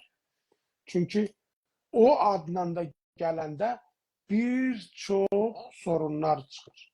Yəni bizim torpaqlarımız daha 100 il bundan qabaq deyir ki, məsələn, Rizaxanın oynadığı oyunla Məmməd Rza Pəhləvinin elə qoşunu oradan çək, gəl, vur, dağıt, öldür, çıx, get. İndi bu dəqiqə onu eləmək asan deyil. Bəzi hallarda çalışırlar, məsələn, azad, bazar azad, nə deyirlər ona?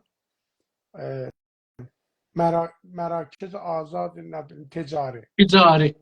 Mənatic azad ticari. Mənatic azad ticari. Məsələn, o azad ticarət bölgələri kimi bəzi yerləri müəyyənləşdirirlər. Orada onun işləyişinə baxırlar. Çünki o da bir federal sistemə, yəni iqtisadi federal statusla o işləyir o. Məsələn, Kiş siz mesela kişinin o bölgenin özüne məxsus bir idarə etməsi var, statusu var onun. Mesela bu Araz ticarət bazarı, Əras deyirlər, məntəqi. Mesela orada o statüs nə qədər işləyir, işləmir, mən heç onu bilmirəm. Araşdırdım da bir şey görmədim. Mesela o məntəqədə mallar necə gəlir, necə çıxır, orada gömrük rüsumu, nədir bu, rusumlar, ödənişlər, endirimlər, məsələn, deyək ki, nə formada işləyir ora ki, o bazar deyək ki, fərqlənsin başqa yerdə. Mən elə bir, məsələn, amma kişlə müqayisədə görsən, onun imkanları nə qədər böyükdür bunu. Sözümün canı biraz üz istəyirəm, haşiyə olur. Bu İran adlanan ölkənin o özləri də təsəvvürlərində budur ki, hansı formatda idarə oluna bilər məsələsi və onun üçün çalışmalar var. Sipahi Pastaranın o stratejik mərkəzlərinin araşdırmalarını mən biraz oxumuşam, araşdırmışam. Orada gələcəkdə əgər bu ölkə parçalanarsa, İran adlanan ölkə parçalanarsa, hər millət müstəqil dövlət olarsa, bunlar o mən bayaq danışdığım o məhdudiyyətlərlə qarşılaşmasınlar deyə hansı çözümləri ürətməlidirlər? Ona görə də məsələn bu atom bombu məsələsi, digər o belə deyək də geopolitik, iqtisadi, teknolojik üstünlüklər projelerini o mərkəzdə aparırlar və çalışırlar bəzi yerləri öz nəzarətlərində, öz hegemonluqlarında hələ də saxlasınlar və gələcəkdə də o hegemonluqla başqa yerləri özlərindən bir növ asılı vəziyyətə qoymaq üçün çıxış yolları.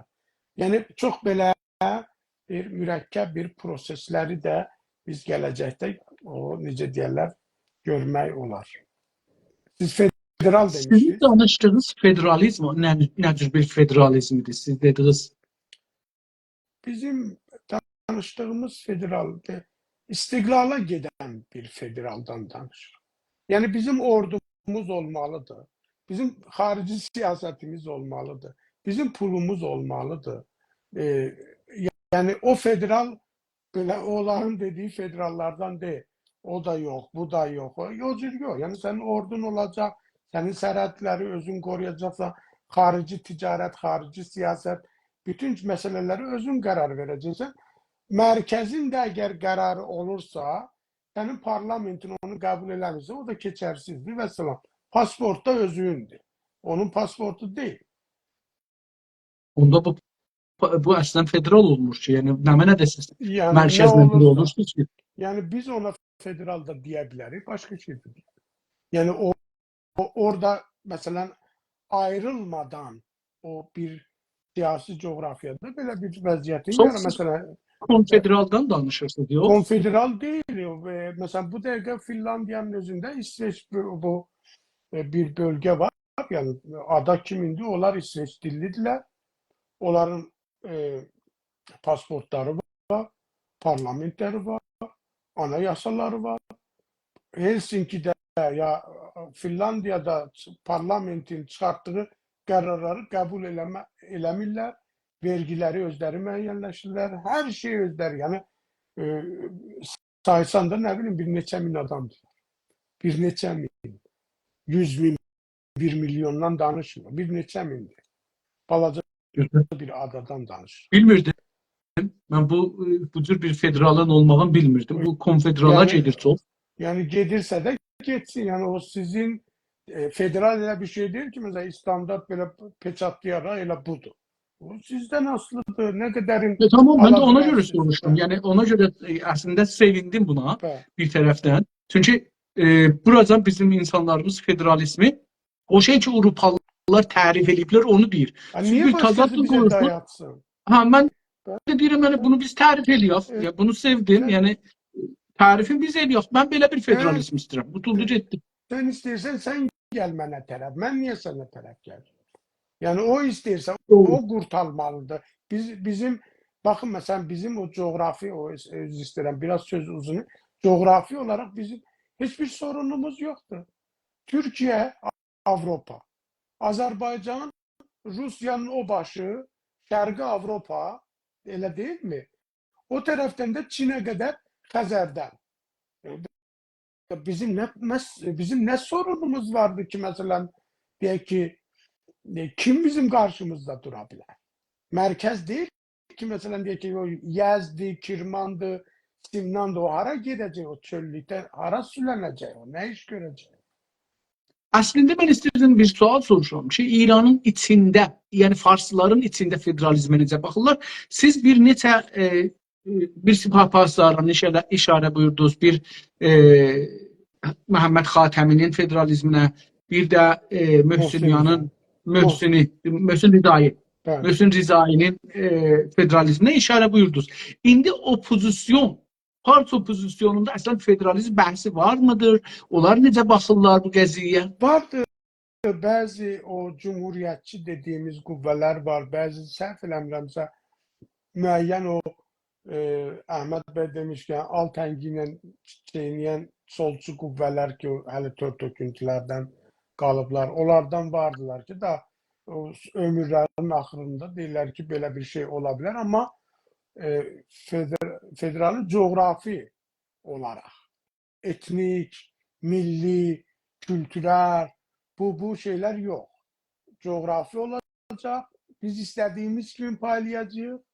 Buradan bu kadarını götürüp obrisine vereceğiz. Buradan bu kadar bunu. Ve sonra mesela bir ölçümle de indi mesela her yer nəzərdə tuturlar. Mesela bir boş kap yemek kimi bir boş kap sənə, bir boş kap ona, bir boş kimindir, hardan düşər? Ne kadar düşər, hardan düşər? Da kültüre bakmır, ona bakmır. O ne sorunlar çıkarabilir, ona da bakmır. Sadece derdi odur ki merkezden asıl eləmək üçün nələr. Belə bir federal isteyen var mesela onun başında o şəriət mədarı var, Həsən şəriət mədarı. Mesela o da onun da yani yazısını ben okumuşam. Ve onlar da onu nəzərə alarak çalışırlar ki ümumiyyətlə etnik, millət, milli kavramlar, milli istekler, millətləşmə bu şeyleri ya təhrif eləsinlər ya indi şəraiti yoxdur. Siz ekonomi mesela deyir ki Azərbaycan əgər federal dövlət olsa, öz dili olsa, öz dilində təhsil olsa acından ölər. Yani bu gülüncdür. Bundan yani bu kimi fikirler gerçekten yol verilmezdi. İnsanların şuuruyla dalga geçirler. Gelirler bizim cemiyetimizi, toplumumuzun sayını azaltırlar. Azerbaycan'ın elə bu dəqiqə bu rejimin amarları düz değil. Ama bu rejimin amarlarıyla indi bəziləri gedir mesela bir 5 yıl bundan qabağa, bəziləri 10 yıl bundan qabağa, bəziləri də mesela 1400-cü il ya 1400 nə vaxt olur? 3 il bundan qabaq. 2 il bundan 2021 mesela. Öyle değil mi? 2021. Bəli, yılı. 2021. 21. ilin mesela diye ki istatistik bilgilerini bazı yerlerde tapmak olur. Mesela onları yığıştırırsan, birleştirirsen görsen Güney Azerbaycan'ın bugünleri dediğimiz coğrafyasında 21-22 milyon Azerbaycanlı yaşıyor. Azerbaycan Türk yaşıyor. Ama getirir bunu yarı yarıya indirir. Ve seni bu cemiyet azaldı diye sen gücün de azaldı. Sen bir qəpiyə değmezsen senden bir şey olmaz. Gerek gidersen mesela o Altengi ilə çeynəmiş 3 tane solçunun ətəyindən tutarsan ona da böyle ne bütləşdirirlər. Demokrasinin Allahı deyirlər onlara. Şimdi burada bir sual da ortaya çıxır. O da pan-İranistlər. Acaba pan-İranistlər federalizmə nə cür baxırlar? Yəni nə cür görürlər bu konu? Mən gördüğüm məşrutə o dedikləri pan-İranistlər ümumiyyətlə mesela mən Türkəm məsələsini belə qəbul edirəm. Hoviyyətləri qəbul eləmir. Kültürləri qəbul eləmir. Dilləri qəbul eləmir. Heç nəyi qəbul eləmir. Mesela bu boşuna diyor ki bizdə mesela ağzı açırsan deyirsən Moğoldan dönməsən qayıt git Moğolistana. Yani bunun sagası var, obüsü var. Bunu eradan evvel bunun 4000 yıl, 5000 yıl bunun dövlətçilik tarixi var. Bunun yaşam tarixi var. Mədəniyyət tarixi var. Dil tarixi var. Əlifba tarixi var. Allah sizlər niyə belə eləyirsiniz? Amma eləyirlər çox rahat şəkildə. Danır, üstüvə də gəlir və çox 2-3 dənədə İslam bunu sorur. Yəni bu nəticəyə yetişəm ki, federali pan-İranizm, yəni İranı saxlamaq, İranın bütünlüyünü qorumaq. Federalizm bir yoldur ki, əslində İranı qorumaq üçündür. Yəni şey üçün deyil, millətlərin haqqı üçün deyil, İranı qorumaq üçündür, dağılmasın deyə. Bəli, Nədən buna yaxınlaşmırlar? Nədən buna yaxınlaşmırlar? O imkan və kapasitelərinin olmadığını görürlər. Çünki hər halda bir sıra, məsələn, federal bir sistemdə hər halda bir parlament, yəni görüntü də olsa, sən, məsələn, Cumhuriyet İslaminin də yasama, belə deyim də, icra edici, qanunverici, sonra məhkəmə orqanı var da, düzdürmü? Bu demokrasilərin o payalarıdır, tutumları sayılır.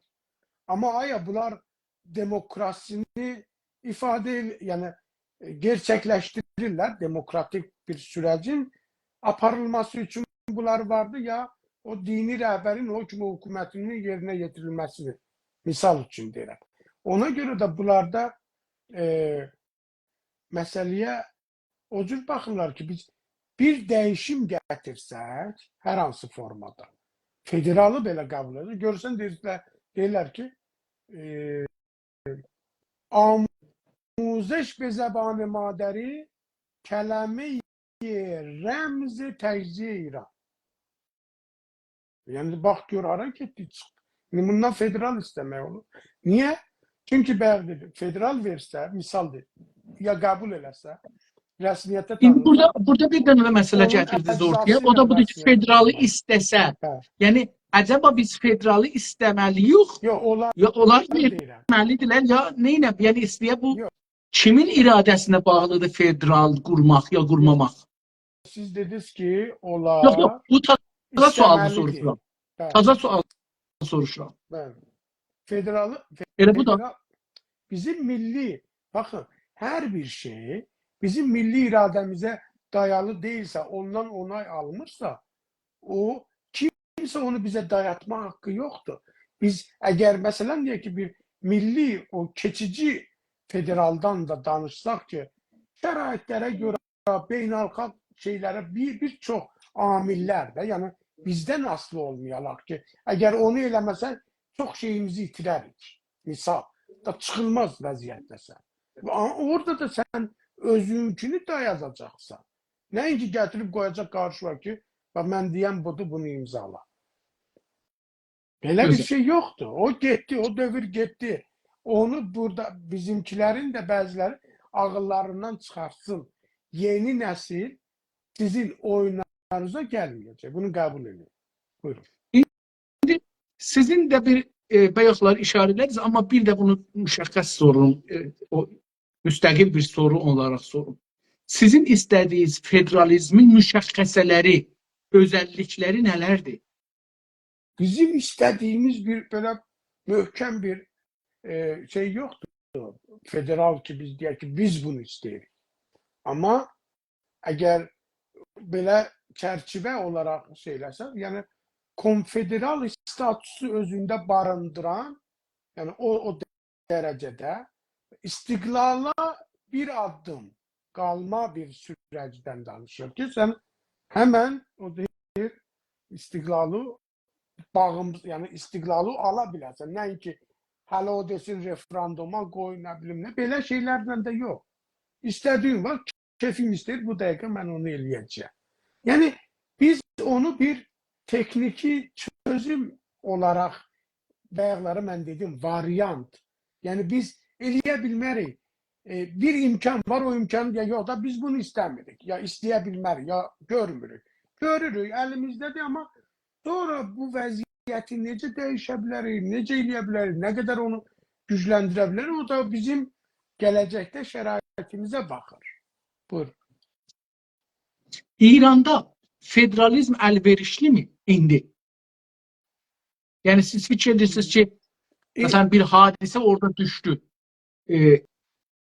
Federalizm qurmaq ola bilərmi? Mərkəzi hökumət, yəni darmadağın ola. Mərkəzi hökumət darmadağın olsa istiqlala gedər. Yaxşı. Hansı vəziyyətdə? Yəni Elə bu bu rejim şəraitdə. onlara Məsələn, bu günləri Pezeşkiyan çıxdı, dedilər ki, biz istiyoruz burada bir acaba əlverişli mi federalizm? yəni əgər Baxın, beləsi mən deyim. dediyim Yəni onların insanların düşüncəsəl vəziyyəti var. Düşüncələri hazır mıdır? İnsanların, İranda yaşayan insanların, xüsusən onlar gözlərin ziyalı bilirlər. Bunların beyinləri belə bir sistemə hazır mıdır? Bir bu. Bir də qanunlar, sistemlər, o farsça deyirlər, türkçə deyirlər, nə mənə, təməllər federalizmə hazır mıdır? təməllər biraz vardı. Çünki Ostani sistem onun elə bir növ şeyidir, amma ən primitiv formatlarıdır bunlar. Heç bir o içi boş. Yəni bir ostanın, bir ostandarın vəzifə, funksiyası, o ostanda məsələn bir var, bir parlament formatında bir şey də ola, o parlamentdən onay ala və bir sıra deyək ki, həyata keçirmək üçün hüquqlar əldə eləyə və mərkəzdən asılı olmadan onun yerli planları deyək ki, həyata keçir. O yoxdur, içi boşdur. Amma surət olaraq, zahir olaraq bir ostan tərifi var, şəhristan tərifi var, nə bilim nə tərifi var. Onların işlədiyi, yəni onların hazırladığı həm bu prezident aparatının ya Riyasət Cumhurinin o araşdırma mərkəzləri, həm də Sipahi Pastaranın hazırladığı o federal və digər variantlar şeyləri vardı, xəritələri də vardı. Amma hansı statuslarla, nə formada, o məsələn adı federal özü yox, sadəcə o coğrafi olaraq parçalama, o gerçəkdən də o etnik ya milli coğrafiyaları darmadağın etmə siyasəti ilə onu eləmə, yəni ondan qaynaqlanan o siyasətlərdən parçalanmayaq, dağılmayaq falan olmasın, müəyyən bir şeyə bəlkə zaman gətirən məcbur olarlar gedələr. Yəni bu rejimin özü belə. Elə bir şey ola bilər. Yəni ehtimal olaraq. İstiqlalla federalizmi qoyanda bir-birinin yanına. İndiki şəraitdə əlbəttə. Hansının ehtimalı var saya bilərsiniz? İndiki şəraitdə bütün göstərilər, bütün araşdırmalar onu göstərir ki, insanlar deyir, əgər mən bu yolda mübarizə eləyəcəyəmsə, həzinə verəcəyəmsə, yəni bu dediyim ifadələr içəridə çox yayğındır Dünya Azərbaycanda. Və bu uğurda şəhid olacağamsa, bu uğurda maddi, mənəvi necə deyərlər, itkilərim də olacaqsa, niyə bu istiqlal üçün olmaz? Niyə? Heç olmasa mən bilərəm, özümdən sonra mənim balam müstəqil bir bayrağın altında yaşayır. Niyə olmaz? Və bu sualı belə qoyurlar. Və bu sualı qoyanlar bu hərəkəti aparan güclərdir. Və indi siz özünüz təsəvvürünüzdə gətirin ki, o seçim şeyində və bir çox amillərə də baxanda biz görürük ki, istiqlal məsələsi üstünlük gətirir və onlar ki, çalışırlar desinlər ki, yox, bizim gücümüz çatmaz, biz məcburuq federalizmə məhkumuq. Bax, bu çox ən təhlükəli ifadə budur. Biz federalizmə məhkumuq, özdə nətəri. Deyəndə bunu, onu demə, o xətərnakdır, demə. O hamını qorxudacaq, hamı qaçacaq. Niyə qorxudursun? Nə dedik ki? Dedik ki, məsələn, sənin dediyin federal, niyə ondan istənilsin? Niyə xarici siyasət onun elinde olsun? Niye silahlı güç onun elinde olsun? Deme. Ay bana be. Bunu deme, onu deme, onu da deme. Bunu da deme. Ve neyi diyeceksin sen? Diyen de mesela milli olarak, milli o tarihi coğrafyalar meseleleri, diğer şeyleri, servetlerden faydalanma, bu 100 il bize değen ziyanları ödemeli diyor merkez. Belə değil ki. Mesela her il deyək ki, bütçə ayrılır federal devlete. Deyək ki, mesela 50 milyar dolar. 20 milyar dolar da o bu 100 ilde vurulan o necə deyirlər ziyanları hesaplamalıdır her orada yaşayan milletler. Bir de onun ödemelidir. Her il ödemelidir. Bu şeyler de var. Ama mesela çalışırlar hiç bunlar danışılmasın. Niye danışmayak hiç olmasa? Bak belə məsələlər də vardır. Məşrutə islahatından bu günədək farslar tüm yazılı və şəfahi sözlü müqavilələrin hamısını ayaq altına almışlar. Biz bunu həm məşrutədə görürük, həm Rızaxanın kodutasında görürük, həm Xiyabanidə görürük, həm Pişəvəlidə görürük, həm Şəriət Mədarı hərəkatında görürük, həm də Tehrəzanidə görürük, deyəlim. İndi əcəba farslara güvənmək ola bilərmi gələcəkdə? Ya indi və gələcəkdə? Çok təəssüf ki, bu güvən olmamalıdır, yoxdur. Təəssüf ona görə deyirəm ki, məsələn, Pəhləvi ya o İrançı qrupların hansına baxırsınızsa baxın, siz onların baxışında bu siyasetin davamıdır. Yani Pəhləvidən başlanmış o kudeta siyasetinin davamıdır. Və bayaqları siz o dedikləriniz, mesela məşrutə bir onun dəstavər desem anlaşılar da, elə deyilmi? Bir tarihi dəstavərd idi. Bir tarihi, onun için insanlar bedel ödedi. Mukavmet göster. Beyin fırtınası məşrutə və məşruənin səltənətə bir statüs getirmişler. Yeni bir statüsü de düzdürmü? Monarxiyanın kanunlar çerçevesinde. Dedi ki sen şah ol simge olarak. Sana bu kadar da pul ayıracağız. Aylığın da budur.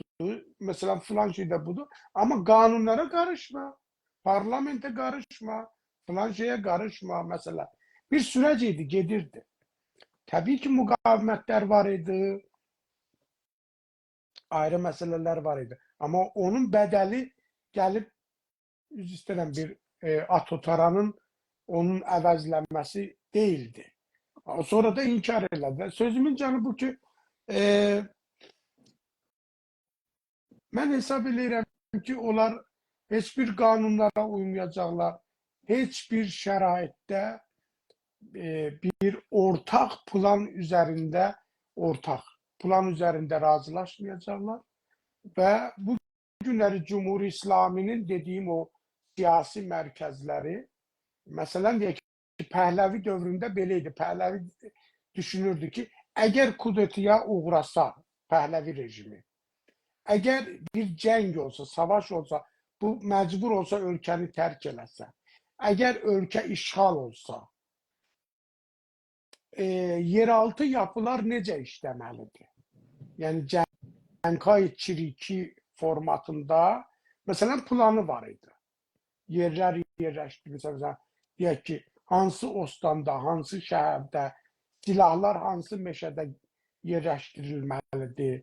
O Çiriki mübarizə üçün planı var idi.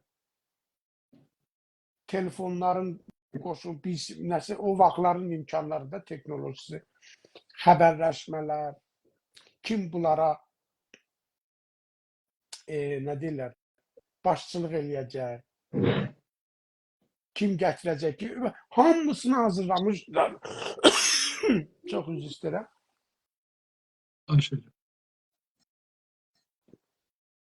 Boğazım quruyan kimi. Tamam. Hamısını hazır. Ama mesela deyək ki, bu ölkə federal ola bilər, ya başqa formalar ola bilər, bunda neynəməliyik filan filan filan. Elə bir ciddi planları yox idi. Bəlkə də vardı, var imiş, indi onu bu Cumhur İslami təkmilləşdiribdir. Və bunların fikrində budur ki, yəni o ciddi təhlükələrlə qarşılaşsalar, hansı formada o vəziyyətdən çıxış yolu tapsınlar. Mesela o çıxış yolu bu günləri opozisyon dediğimiz ya səltənətənə, pan-İranist, nə bilim o cürbəcür şeylər, onlarda heç məncə işlənilmir. Deyil, onlar o inkar siyasətini davam edir. İndi federal sistemdə az nüfuslu toplumlar və topluluqların alın yazılarını kim yazacaq? Ya necə yazacaqlar? Kimin alın Kiçik yazısını? cəmiyyətlər var da, azlıqlar. Məsələn, Qəşqailəri bəzən deyirlər azlıqdılar, bəzən Lollar, Bəxtiyarilər, bəzən Türkəmənlər, bəzən Talışlar, Ciləklər, Mazəlilər. Bunlar vardılar, məsələn, deyirlər bunlar azlıqdılar. Ya ermənilər, ya Yəhudilər, İranda olan azlıqlar, Bəhailər məsələn.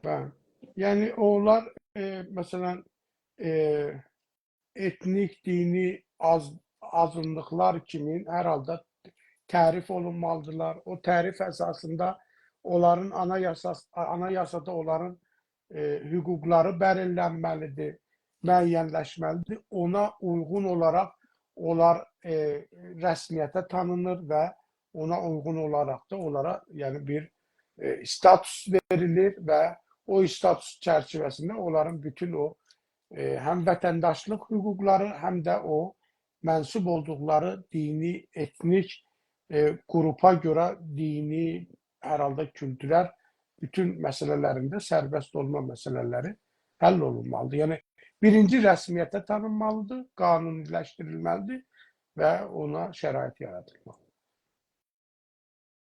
Federal İran olursa, siz dediniz federal, Türklərin və Azərbaycanlıların Türk dünyası ilə ilgiləri necə tərif olunacaqdır?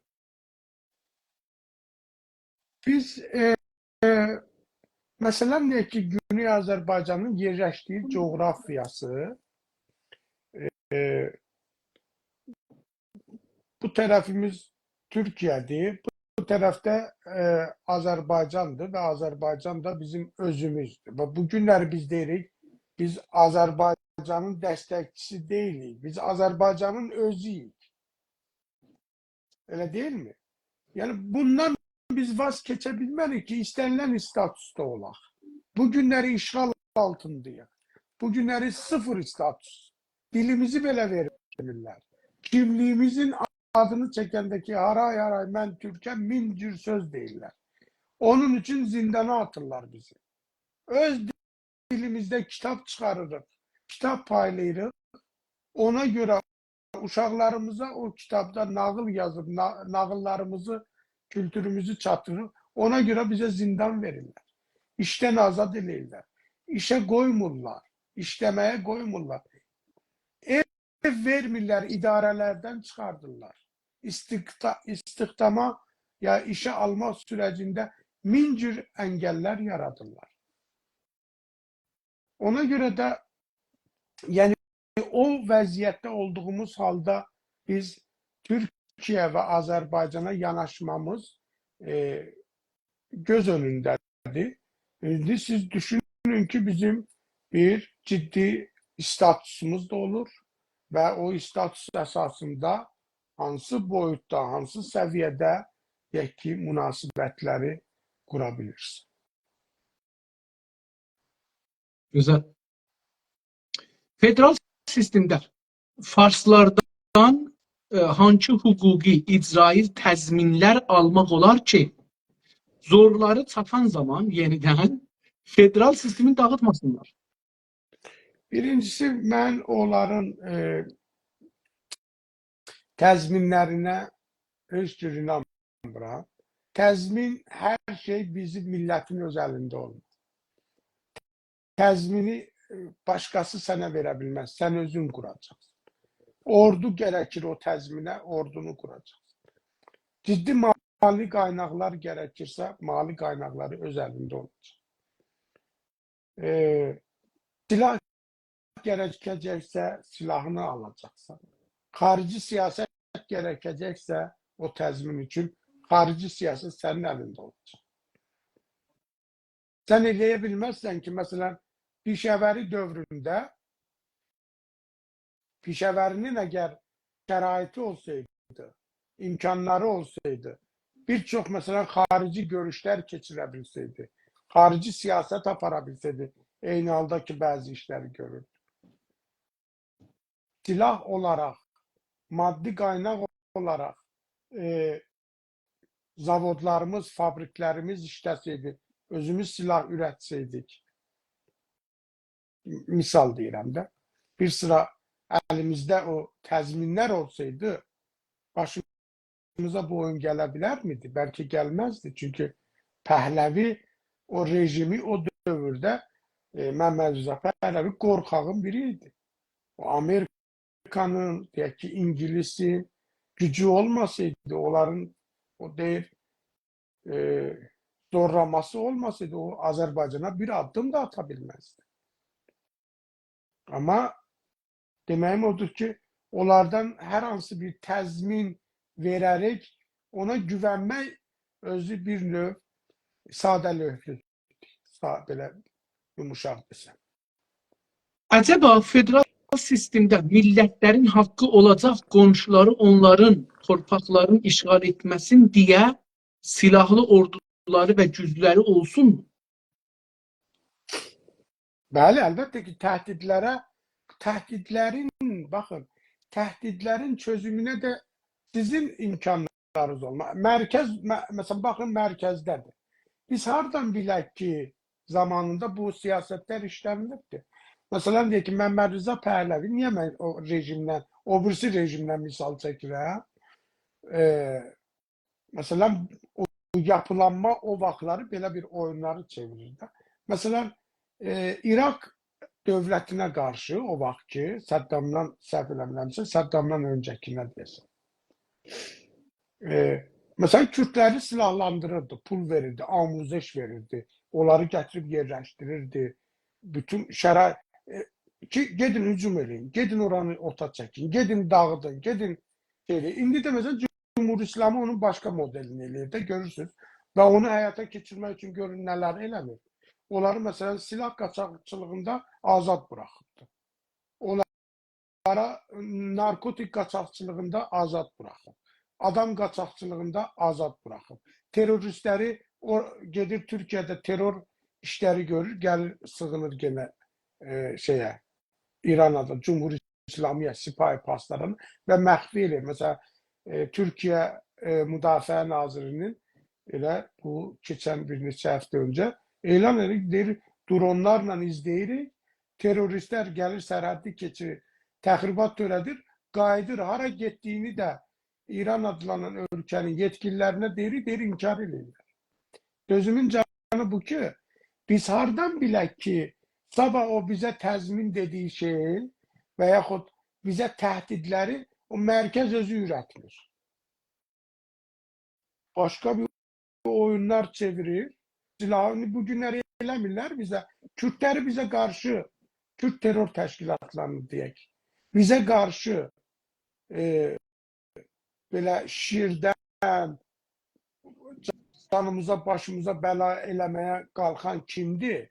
Amma bu terror təşkilatları həm də propagandanı belə aparırlar ki, Azərbaycanlılar özləri şiə olduğu üçün bu rejimə daha yaxındılar, məsələn. Onu deyir ki, onu ört-bastır eləsin. Amma zindəşliyə verirlər, məsələn. O terörist, o qaçaqçı, o adam öldürən, adam qaçıran adama silahlı dəstələri, maşınlar, toyda yazda silah, atışlar, güllələr. Bizim milli hərəkatın fəallarının evində tapdıqları şey kitabdır, qələmdir. Kitabdır, qələmdir və bunun üçün 5 il, 10 il zindan verirlər. Baxın, görün haqsızlığın, ədalətsizliyin o dibini biz yaşayırıq. 15 il. Bəli. 15 il neçə nəfər, 9 nəfər 15 il zindan olacaq. Hardan bilək ki, o deyək ki, dövlət ya o rejim, o mərkəz özü bizə təhdid ürətmir. Çünki bilir ki, təzmin yoxumuzdur. Ordu yox, o yox, bu yox. Əlimiz boş. 3-4 dənə çətəni bizə qarşı zaman içində mesela Erməni çətəsini görürsünüz, Rusiya gətirib qoymuşdu Azərbaycanın qulağının dibində. Bugünə kimin çəkirik? Kim eləyirdi? Ermənini qudurdan üzr istəyirəm Azərbaycana qarşı kim idi? İnanın o tarixlərə baxanda mən hərdən o məsələn Sovet dövrünün tarixlərinə baxıram. Yəni haqsızlığın o qədər şeylərini biz mesela rəhmətli Heydər Əliyev əgər Moskvada olmasaydı, bir sıra ermənilərin oyunlarının qarşısını almasaydı, Azərbaycan çox böyük fəlakətlər yaşadı. Bu bir gerçəkdir. Bu bir gerçək. Qarabağı bizim əlimizdən elə qopartmaq istəyirdilər ki, Heydər Əliyevin bir danışığına baxırdım, deyir ki, istəmirdilər bizim bir bağımız orada olsun. Ona görə də deyir, mən qərar qəbul etdirdim ki, orada universitet qurulacaq, orada Azərbaycanlılar oxuyacaq, ora dəmir yolu çəkiləcək, o olacaq, bu olacaq ki, o bağı saxlayın. Baxın, ha, Moskva qoymur bağ qalsın. Azərbaycandan Qarabağı. Bu siyasətləri həyata keçirəcək o federal adı altında Fars rejimi əgər bizə hələ onu verərsə ki, ümumiyyətlə düşünülməsi belə qeyri-mümkündür. Tamam. İndi acaba federal sistemdə federallaşma davtələbanə, yəni könüllüdür, milli könüllülük əsasındadır, yoxsa zor əsasındadır? Könüllüdür əlbəttə ki. Milli könüllülük, millətin iradəsi orada mütləq olmalıdır. Ona ciddi şərait yaradılmalıdır.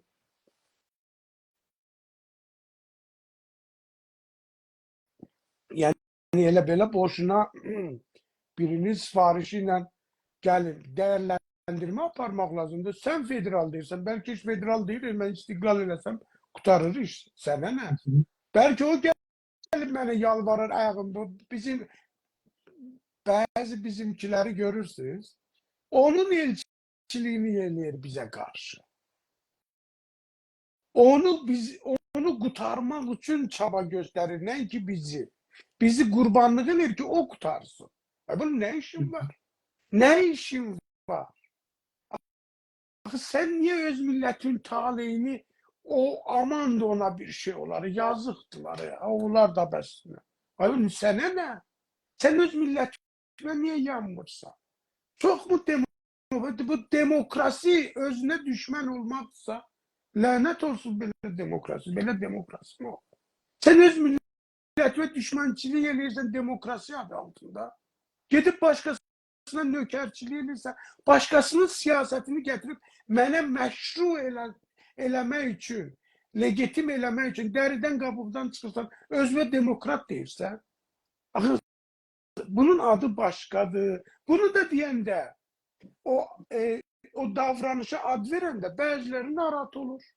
Deyir, demə. Birliğimizi pozar. Ay qardaş, o birlik deyil, o ayrı bir yere götürür. Sen neyin peşi, birliği nedir, o nedir? Yerle görecek işin içinde fark var. Sadece şimdi maşallah o değil. Senin de menafein bu işin içinde ya var ya da ümumiyyətlə düşünebilmirsen prosesi. Ona da birliği, buna da birliği, o da birliği. Neter oldu. Buyurun. Acaba federal sistemdə millətlərin və məmləkətlərin ayrılmaq və müstəqil olmaq haqqı olmalıdırmı? Ya olacaqmı? Olmalıdır. Onu yani hakkı olmalıdır ve o hak her zaman o bir söz var ya hukuki şeyde diyor ki bizim hakkımız mehvuzdur. Her zaman kullandın o zaman da kullanabilirsin. O ne bileyim gerek bu ola, gerek o ola, gereği senlik değil. Sen gerek koyabilmezsin. Gereği de benlikti. Təşxis verəm, günü sabah deyəmə istiqlal oldu. Qutardı. Getindi öz işinlə məşğul. İndi İranı federal etməkdən amac nədir? Yəni biriləri istəyir ki, bayaqlar danışdıq, o resurslar, o imkanlar, onların siyasi gələcəyi, hər şey sual altındadır. Onlara bir çözüm tapmaq.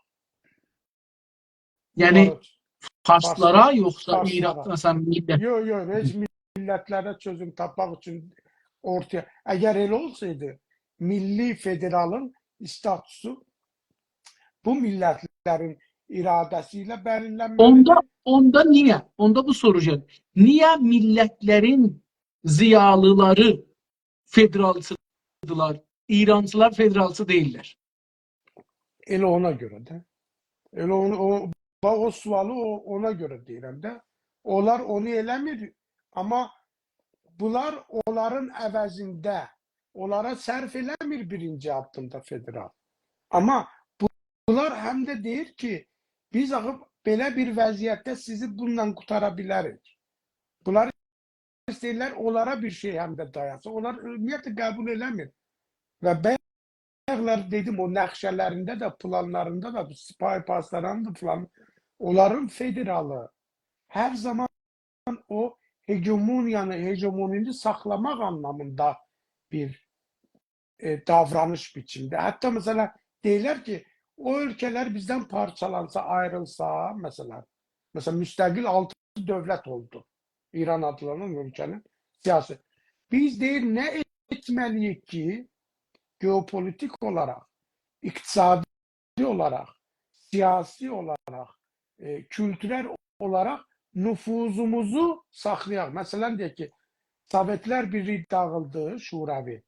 Ama Rusya'nın siyasi nüfuzu, iktisadi nüfuzu, harbi nüfuzu, bürokratik nüfuzu, kültürel nüfuzu bugüne kimin devam ediyor birçok. İntelligensiya nüfuzu. Yani daha indi o kırdalıklarına ki o nüfuzlar görürsünüz. Ermenistan'da en barizi. Da Ermenistan her şeyi olar. Sərhəddini belə o qoruyur. İndi İran sistemdə, federal sistemdə İranı bütün saxlamanın hangi faydaları var? İranın ki, bilmirəm, mən indiyəcən hələ bir nəfər tapmamışam. Deyək ki, İranın bütün saxlamağın bir faydası var. Amma federal şəkildə İranı bütün saxlamağın nə faydası var? Hangi faydası var? Hiçbir faydası yoktur. Yine de o merkez o resurslardan bəslənmə məsələsidir. Adını dəyişirlər. Elə bir ki, mesela bir köhnə traktörün motorunu değişirsən, biraz fərqi onu elektrikli eləyirsən, misal bilmirəm. Onu o hibridli eləyirsən, iki yanacaqlı eləyirsən. Bir dönüştürürsən, ama elə o şey odur. Sadece o qaynaqlardan bəslənmə. Bugünlər məsələn Sipay Pastaranın Xatamul Ənbiya o şirkətinin yeraltı tuneller, su şəbəkələri çəkib diyor. Məsələn, Yazda gedir, ora gedir. Hardan gedir? O su qaynaqları hardan gəlir o? Biz tərəflərdən gelir də. Dağlıq ərazidə qar olan, su olan, yağışı olan yerdən də. Onun məsələn adını eləyiblər nə? Amma hamısı tunellərdir və əlbəttə bir şey üçün istifadə eləmirlər.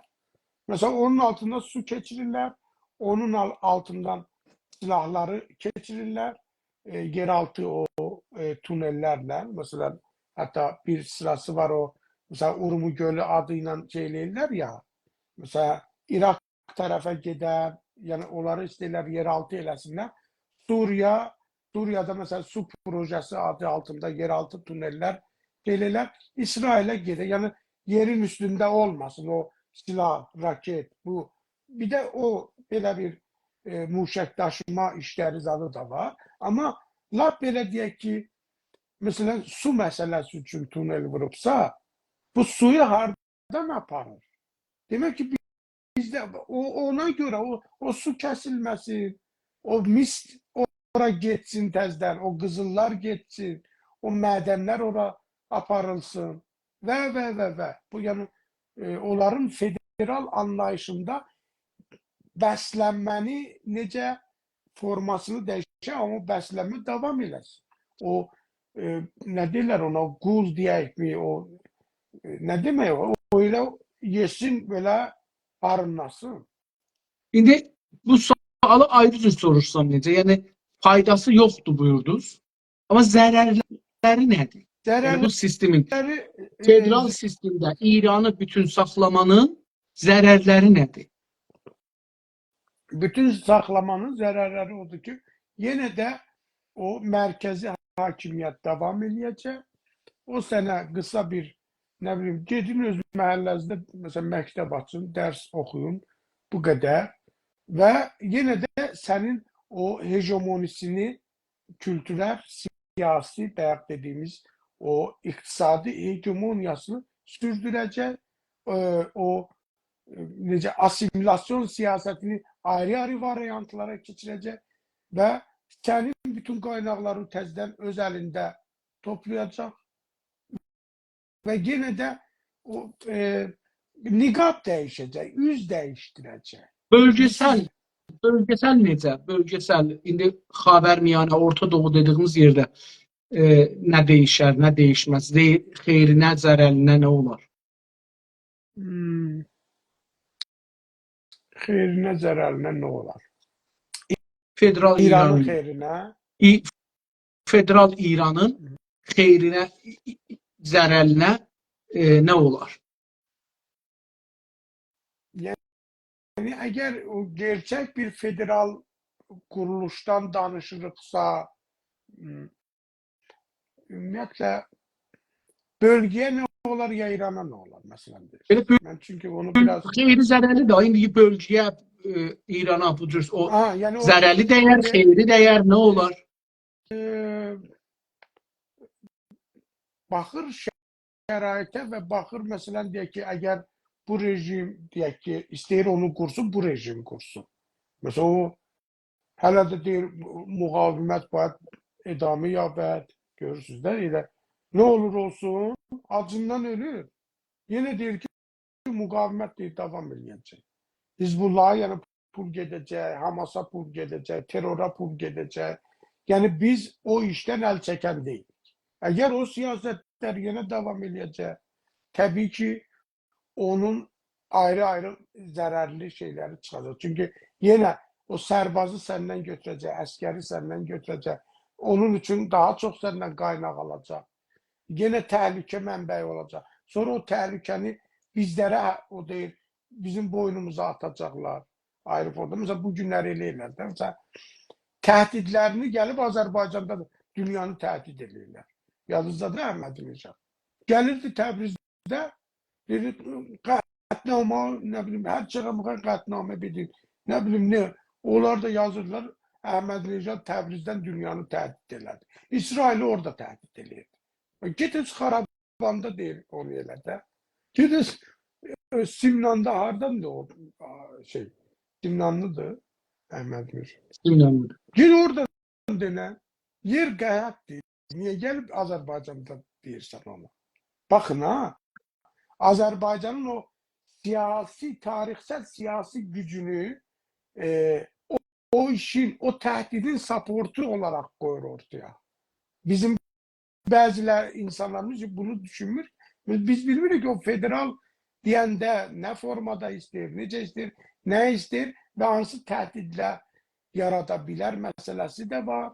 Yəni o təhdidlər getməyəcək, o təhdidlər yeni olacaq və ola bilsin yəni, işi yaxşı olmadı. İndi Orta Doğu dediğimiz yerdə bir silahlanma müsabiqəsi var. Yarışa girilibdir. Məmləkətlərin hamısı silah anbarına çevriliblər. Yəni Allah göstərməsin, birində bir güllə partlasa, məsələn, o məmləkət koldən uçar, o məmləkətlər uçarlar göyə. Hamısının altı silah anbarıdır. Məsələn, bu mən nəzərimə gəlir ki, çox ciddi məsələdir. Savaşlar məsələsi var. İrandan indi bu qüdrətdə qalsa İran o şeyi davam edər. Yəni silahlanma müsabiqəsi davam edər. Savaş ehtimalları daima millətlərin başında olar. İndi Zamanı biraz nəzərə alın, artıq bəli, mən bir sizi 6-7 sorumuz var. Federali qutaraq sürətlə getsək. biz Bunu qutaraq. danışdıq ki 22:30-da, Bəli. çünki mən saat 5-də Şey, duracağam. tamam. 6-7 sualımız qalır. Qısa cavab verin qutaraq. Buyurun. Hangi səbəblərdən və çıxarlara görə İranı federal sistemi ilə qorumaq və saxlamaq istəyirsiniz siz? Biz istəmirik, heç bir səbəbə görə də istəmirik. Federal İran quranda və İranı qoruyanda amaclar millətlərin iradələrini yürütmək, istəklərin işləmək, milli yaşamlarına yol vermək, özlərinə layiq gördükləri və tərif etdikləri haqları yaşamaq mıdır? Federal İranda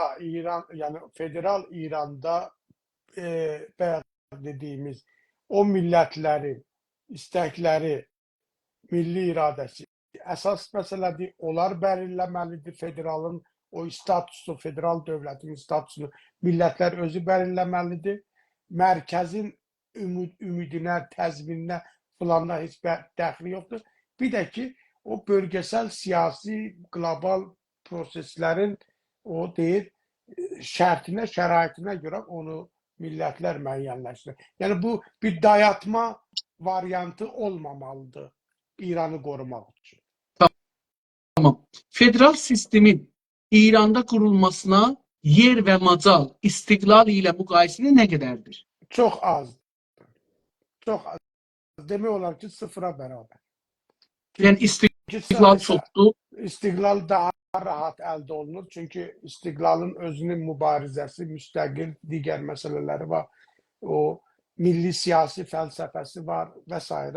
Amma məsələn deyək ki, bu oturuşmuş deyək ki, bu rejim ya Pəhləvi rejimi istəsəydi, yavaş-yavaş bu federal sistemə yaxın bir sistem də qurardı. O dediyi ədalətli bir zirvətin, siyaset, nə bilim nələrin paylanmasına da şərait yaradardı. Yaradıb mı?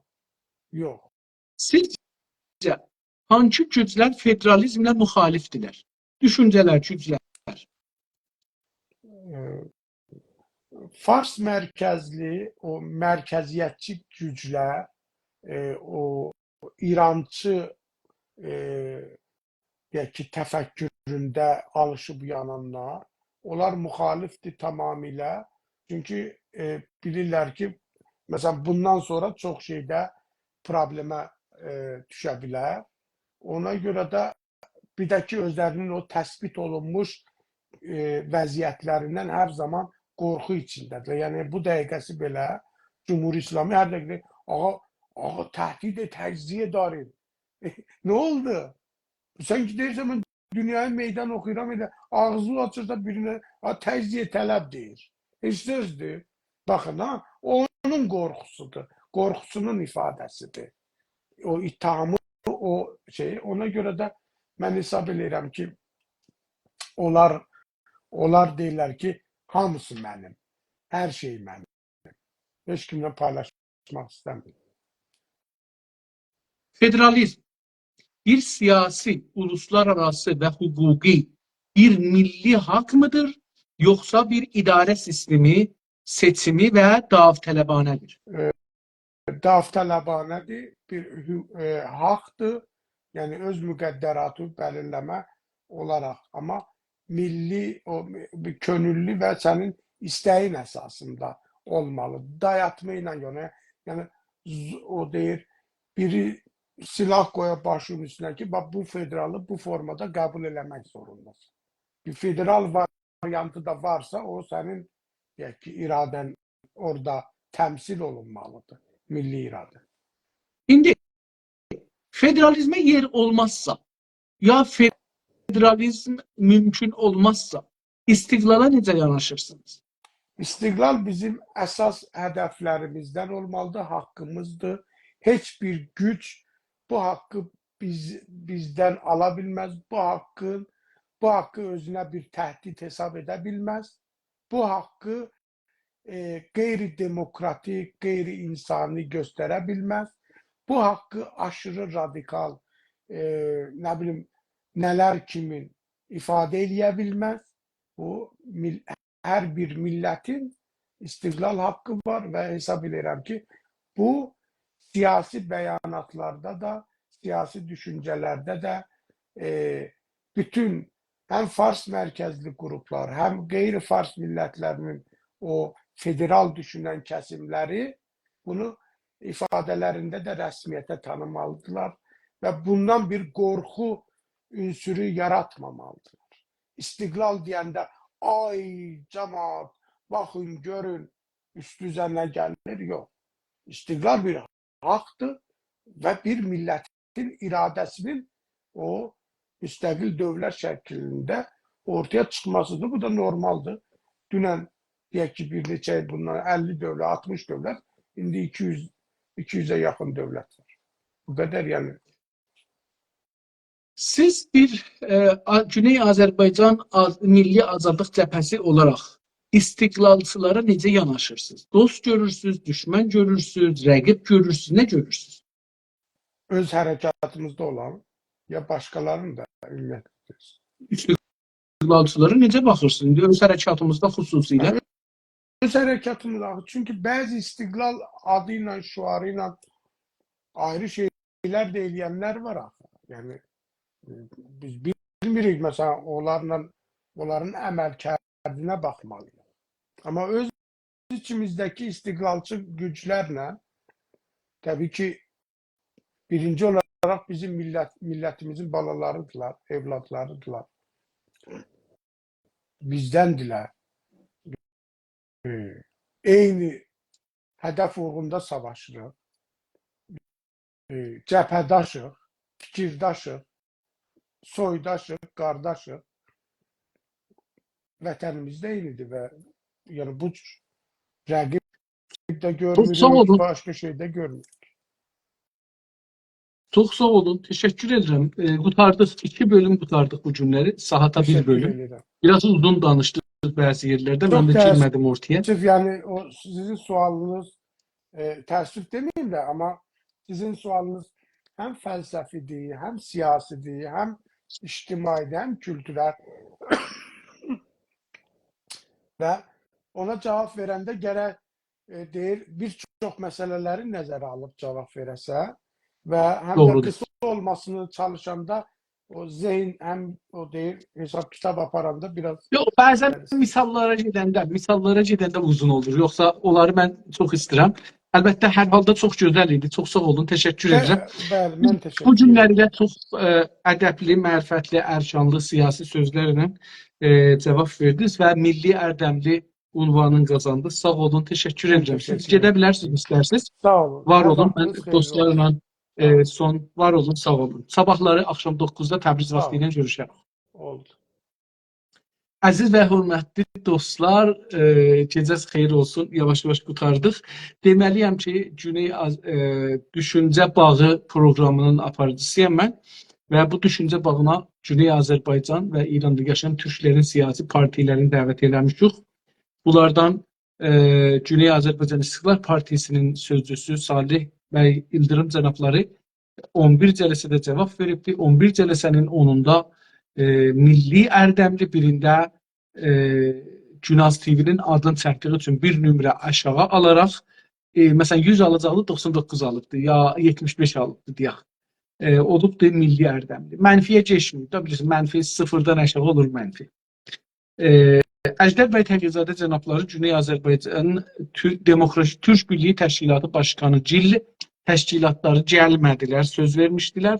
6 günün, hər 6 günündə də 10 mənfi aldılar. 60 oldu üst-üstə. Azərbaycan Demokrat Partisindən Yunus bəy Şamili cənabları təşrif gətirdi. 6 gün və 6 günün biraz az bizə çox şey oldu. Birində Döktür Çehriqaninin adını çəkdiyi üçün mənfi nömrə aldı. Mənfi deməyək, biraz aşağı aldı. Deyək 75 aldı 100-dən və beləliklə 6 cəlsənin 5-də milli ərdəmli, birində ən ərdəmli oldu.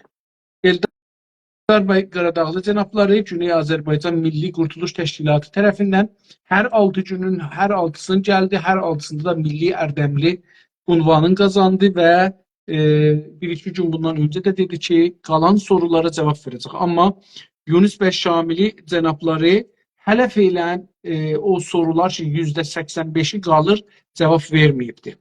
Umarım ki, özləri də deyirlər çox önəmlidir milli hərəkətimiz üçün və toplum üçün, amma buradan hələ görməmişəm ki, onu icra edirlər. Məcid bəy Cəvadi Azərbaycan Milli Dirəniş Təşkilatı Başqanı olaraq qərarlıydı gəlsin, amma mənim tərəfimdən qüsur olubdu. O əməkdaşlıq müqaviləsi ki vardı, onu göndərməmişəm. Onların da etirazları doğru olduğu üçün 1-2-3-4 gündə tez cavab dedikləri üçün ki, gələ bilməyəcəyik. Gəlmədilər, onlara nömrə vermədik və beləliklə buradan da istəyirəm ki, qoşulsunlar. Məncə də yaxşı olar qoşulmaqları, yəni çox önəmlidir ki, qoşulsunlar. Ərz edeyim ki, ondan sonra Haşim bəy Bilgini çağırdıq Güney Azərbaycan Liberal Demokrat Partisindən və 2 gündə oldular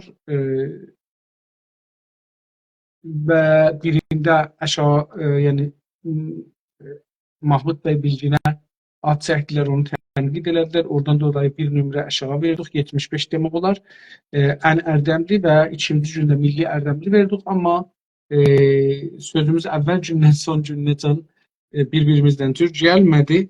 Hürmət çərçivəsindən çıxdığına görə sözləri kəsdik. Və bugün 3-cü gündür ki, Güney Azərbaycan Milli Azadlıq Cəbhəsindən Sadıq İsabəyli cənabları təşrif gətirir və hər üçündə də milli ərdəmli adlı heç bir insanın adını çəkmədən, heç bir təşkilatın adını çəkmədən sadəcə özlərinin düşüncələrin ortaya qoyurlar. Cahən partinin düşüncələri olur, cahən şəxsi düşüncələri olur, amma hər halda düşüncələri ortaya qoyurlar. Sağ olsunlar, təşəkkür edirəm. Dostlar, bir daha icazə buyurun olar ki, bu programa zəhmət çəkirlər, onların adlarını çəkin və onlardan təşəkkür edeyim. Ha belə, nə deyirlər, xahiş edeyim ki, onlardan da himayət edeyim. Əziz dostlar, bu proqramı görürsünüz, videolar indi əyri düşür, qabaqsan 3-6 olurdu, nə bilim, səslər cür gəlmir. Əlbəttə, dostumuz demişdi ki, Gürşad bəy demişdi ki, Ağdərəli. Gürşad bəy Ağdərəli demiş ki, o zaman ki, istəyirsən proqrama başlayın, bir təpi çal, qoy o səs ilə ağzın danış tərpəşləkləri bir-bir üstünə düşə bilsin, oradan düzəldək oranı. Mənim bugün yadımdan çıxdı, bu işi görmədim, amma önəmlidir. Umarım sabahdan yadımda olsun, bunu əvvəldə ilə bir təpi vurun, sonra başlayayım ki, bu irad gəlməsin. Çünki internetdə bu səs ilə ağzın tərpəşməsi bir-birinin üstünə düşməyində biraz çox pis olur. Yəni, mən özüm bildirəm ki, insanlar yorulurlar. Hər halda bu əziz dostumuz bu proqramı edit edir, çox zəhmət çəkir, saatlar vaxt qoyur, enerjisini, pulun, sərvətin, vaxtını buna sərf edir. Təşəkkür eləyək. Eyni halda Güney Azərbaycan Səsli adlı YouTube-da kanalı var. Bu kanal Güney Azərbaycan üçün hər halda çalışır və milli hərəkətə, xüsusən bu proqramı aparır. Mən sizlərin tək-təkizdən xahiş edirəm ki, gedin bu kanala üzv olun. Əgər qərarlıdır bir adamların YouTube-una baxaq, onlar fayda götürsünlər, onlar yayılsın, niyə özümüzünkilərə baxmayaq? Bir də dostlar, bəyənin. Yəni, gedirsiniz bir yerə baxırsınız, onu bəyənin, qoyun, milli. O, nə qədər bəyənirsiniz, belə çox adama gedir. Və hətta bəlkə bir gün o zəhmət çəkənə qaynaq, gəlir qaynağı da ola bilər.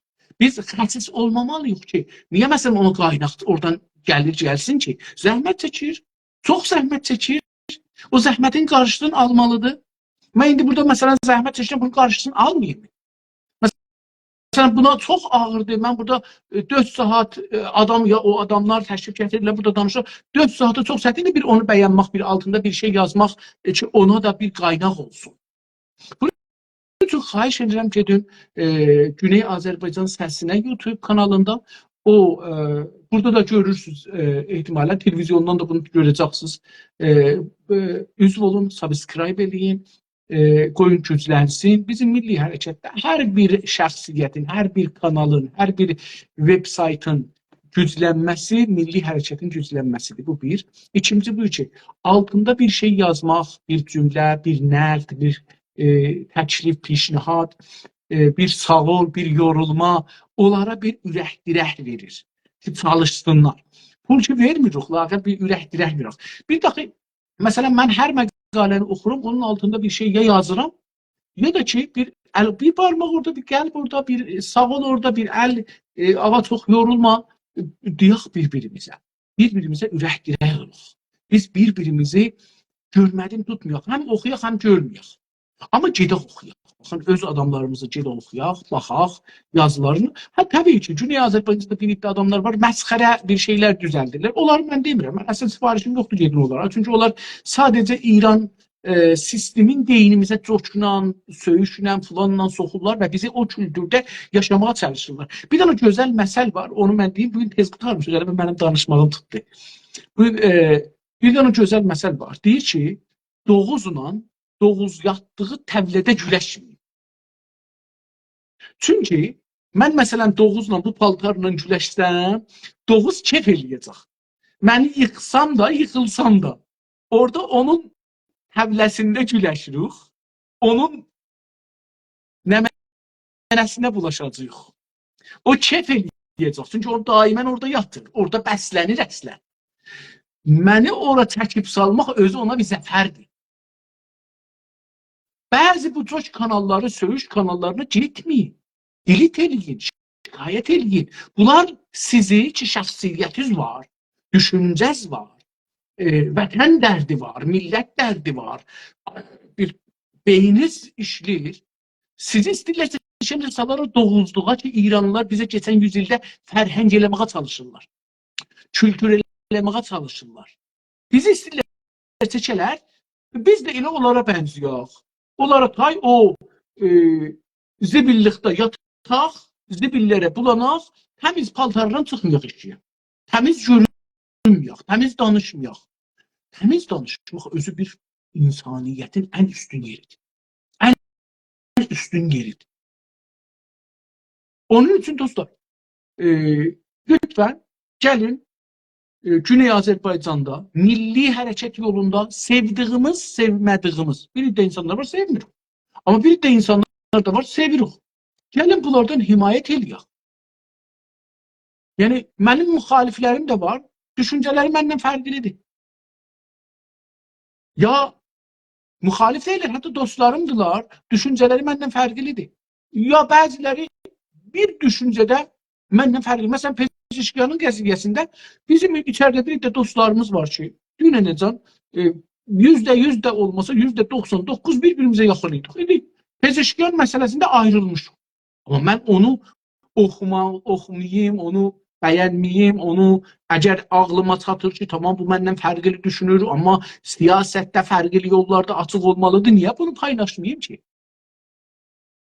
Və əgər ona bir imkan yaranırsa mənim bu laykımla, bunun altında bir şey yazmaqla niyə yazmayayım ki? Əgər bir dana ilə yetirmir, mən buna 10 dana yazım, güclənsin o.